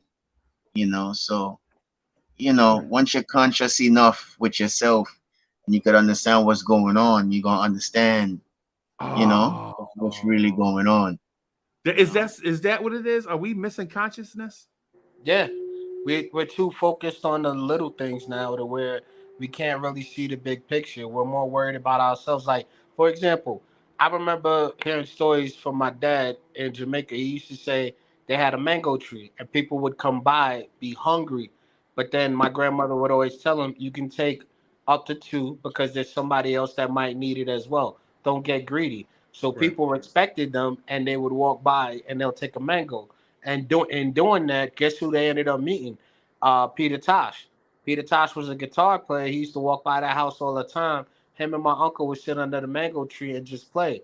And most people are like, "What?" Yeah. And then just being in that respectful way, we as people, period, across the world, black people, whoever, we've gotten so focused on we got to make our money, we got to make our status. Time is running out. We got to make it about us, us, us. But then it's like even Tupac said it. He said it's like everybody's in a Trump mentality. They take, and then push everybody away, and nobody wants to help. To where Right. now, if you do try to help someone, like you said, Uncle Freezy, they're gonna want something in return. Like they're gonna Right. ask you, even like I look at it this way: if I mess with you, it's because we are good people, and I mess with you. I will never ask you for anything. I Right. would never ask you for that because I'm the Right. type of person that's like, yo, you gave me an opportunity. I will always help you because you But helped me. Freezy, But I'm not gonna you do know, it for you. You see what I'm saying? So now it's, hey, let's you do all of this for me. I get big and I get famous and I forget about you. So nobody wants to help. Nobody wants to sit down in the lab. Like a lot of music got created of people just sitting around and talking. And Right. somebody like even back in the day, remember how in the beat, y'all be in the classroom with the beat, one dude hitting the beat and Yeah. everybody freestyling? That creativity is now gone. All of Right. that, hey, let's talk about, like I remember when I was coming up a kid, he would talk about math. He would sit there and we would rap about math. And he Right. would be doing it 1, 2, 3, blah, blah, blah, blah, blah. And then he'll get into it. And I'm like, wow, that's mad creative. But it was just that. It didn't go anywhere because everybody else didn't understand it. So instead of focusing on helping one another and trying to grow the actual history or hip hop, it Okay. died into just the fashion because that's quicker and easier to get. Like with just the clothes, like even look at hip hop now. Everybody dresses the same way, and the culture. They're like, "Oh, hip hop is music." No, it's like you explained. It's Hip a hop culture. is our culture. It's the way No, we no, I mean live. it's not just music. It's a culture. Sorry, Yeah, it's our it's culture. not just Yeah. music. It's It it's culture, and now right. it's watered down to where they're making it like the hip hop source awards back in the day. Right. Like they were making it about music as opposed to the actual culture. So Yeah. now it's straight away from the culture and just focused on the music. And now a culture that started the music is dying because everyone's focused on just making the money. And it just oh go I was ahead, Joe. gonna join in, but when you say culture, like because of the internet and everything being easily accessible, regionalism doesn't exist anymore. Yep. Right. Like a guy from New York is gonna make the exact same song as a guy from Atlanta. Right. They're gonna Mm-hmm. have the same ad libs. Right. They're gonna talk Same, about the bro. same subject matter. There are no more Even gatekeepers. No more gatekeepers in the game, bro. yeah, so but go there's a ahead, Jay. good and bad thing for that. Like because there's no more gatekeepers, there are the diamonds in the rough that have their own identity that may not be easily palatable because an Right. A&R would be like, I can't really sell this because it doesn't sell record. Like when we talk about A&Rs today Right. compared to back then, A&Rs today only care about the bottom line. Right. So what's popular might not what's popular is going to make money, not what sounds good. So or what is capitalism killed actually it. good. Capitalism killed it. Yeah. Yeah, that's So what so I was talking about earlier too. You know, you being conscious of yourself. You understand what I'm saying? And then to what Brian was saying earlier in his conversation before he went, to a different topic, it's more deeper than that, Freezy. Right. If you really think about it, you understand, which is a whole nother So show. let's talk about it. Let's talk about it then. Let's You get understand what I'm there. saying? Yeah. When you're saying being conscious of yourself, meaning saying that you know where you come from, you know your roots. You as a parent know, say that you passing down certain lineage and lineage and education to your kids. That is not even happening anymore. Yep. You understand what I'm saying? It's like the youths is not conscious. Educated. It's just like what, hold on, Brian, just like what you were saying. Everybody is busy thinking about making how much money and showing off on the next person because they got this car and that car. You understand what I'm saying? They not really educating the youths like how we supposed to. Look at Governor Santos in Florida. He wants to take away the whole black curriculum, not even talk about African American no more or their culture anymore. And then when He he got literally, called on it, he was like, "Oh, that wasn't me. That was the Department of that's what I'm Education." saying. And That's I was what like, I'm "Wow, saying. bro, that was You understand what I'm saying? It's much more deeper than that. It's like they more dumbing us down than really picking us up. Just like right, what Dre says, modern technology. bro." You Steph, understand what I'm saying? Yeah, I would be with you on that, right? I would be with you on that, except if you spending 6 hours a day on your phone following people and trying to get people to follow you, and you have all the equipment that you need to find stuff out, that's a you problem. well, You don't need, Freezy, that's the generation that we live today. You wake no, up in the morning. You wake up in the morning. If you have like I have a young child. I have two kids, right? You know okay, what they do when they wake up in the morning? Guess what they do? what's that? Grab their cell phone. Right. Go on It's YouTube. no wake up, good morning, chill out for a little bit, then go in the bathroom, brush your teeth, you know what I mean? Go in the room to say morning to mommy and daddy. They straight on their phone, bro. Right. Or their laptop. What they missed overnight. You So understand what I'm saying? I So gotta that's what me I say is not like they're not and then it's kids raising kids. right. You understand? Because the generation before did never teach us. It's Right. only certain generations back then that certain generations now, or say for instance 10 years older than me, have certain things that they still carry, certain values that they still carry, and I'm just in between that to pick some of that up. These kids Okay. these days, they don't care, bro. Do you see how they go outside? Right. Some Right. of Yeah, them they they go go outside with outside their in pajamas. They go pajamas, outside with bonnet. stocking. They pants falling off their waist. You could see their drawers. Right. Okay. Bro, there's no self-consciousness and respect for yourself these days, bro. Hey, you know what? Everything you do, hold on, Freezy. Everything you do now, what you go do now? You press live. I'm trying to go there. I'm trying to get there with you. I understand what you. I understand you. You go You do a crime, you say it on Instagram. yeah, and then you get in RICO charges. I got you. I get you with that. I gotta. So I was thinking about doing a conspiracy show Friday, like this Yeah. coming up. They're doing a conspiracy show. I was gonna see if I could get the crew all together to talk about the wildest conspiracies that they ever heard. And I know these two don't seem like they connect, Staffa, but here's the connection, right? I think all of this stuff is done, or it may be done intentionally, Yep. right? It may be all done intentionally. Focus on the dot on the sheet of paper as opposed to the sheet of paper. Yep. You know what I'm saying? You ain't reading the Like contract. focus on this tree as opposed to the forest. Is I think we are so networked and dialed in and connected, that we have connections to other things. But what we don't realize is you are also independent. Yep. Right? You are also independent. Some people have even gone as far to say is that we're in a matrix, right?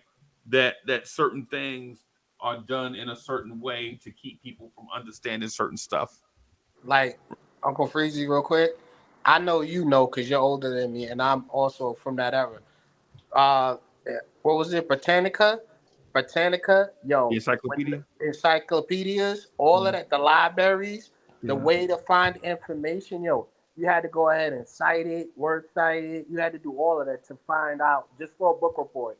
So the Right. way we would do it for school and find these reports and do all of this stuff, yeah, it's good that it was on the internet. But once it went on the internet, the old way of actually finding information went away, and the matrix started to change. Like for example, real quick, in movies now, everything is just hand access yeah. now, And basically. if you look at certain movies from back in the day, they cut a lot of scenes from the movies that you can't even see now.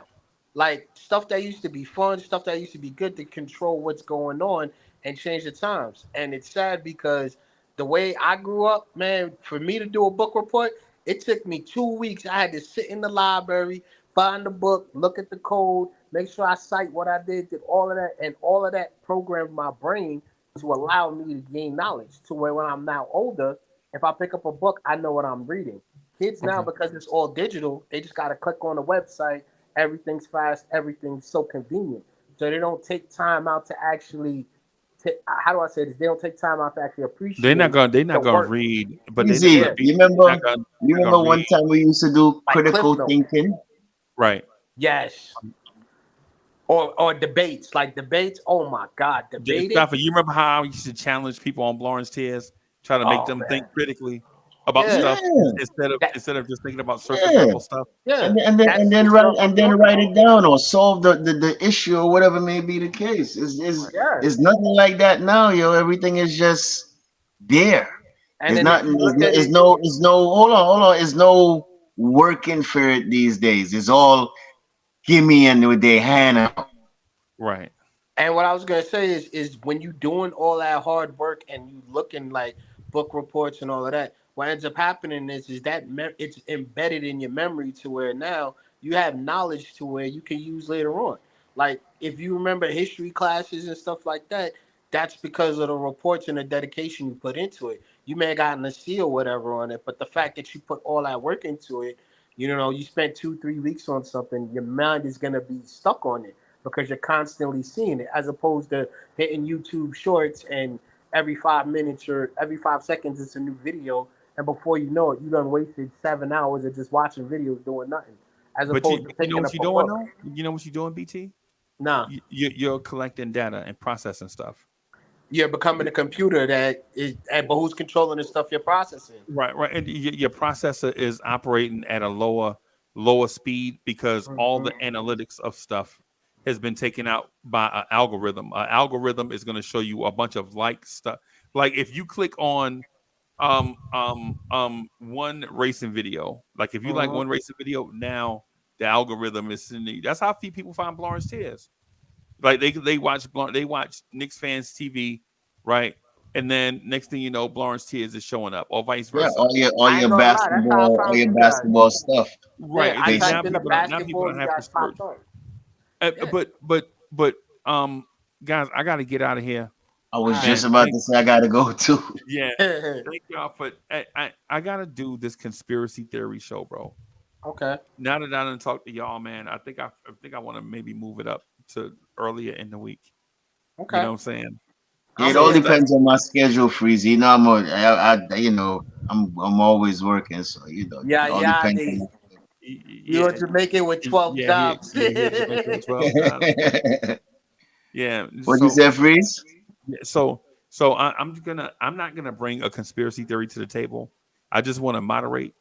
So if you Okay. guys want to do the show, bring your own conspiracy theories to the Oh man. table so that we can chop it up, and then I'll put the word out to DSJ and to Wiz and man, to send Soul. it out here so it could be like a good debate like how we used to have back then. All Ron Stick, all of them. Just send it out. Topic and you referee, yeah. Oh, okay. Well, just whatever topic y'all want to talk about, as long as it doesn't violate YouTube guidelines, you know what I'm saying? I'm good. I'm good to go with it. We're talking about conspiracy theories. Ain't nothing got to do with YouTube. They'll be all right. But you know YouTube. You know how YouTube is. So, but it's bloody sensitive. Yeah. But thank y'all for rocking with me, man. I can't believe this has been 3 hours, bro. Damn, I can't believe I know, right? I know. But very good conversation, yo. Very good. Yeah, man. And with more good chopping it up with you, Stopper. Yeah, and Brian. You already know. Gracias, Dre. All right, y'all. Yeah, bless up.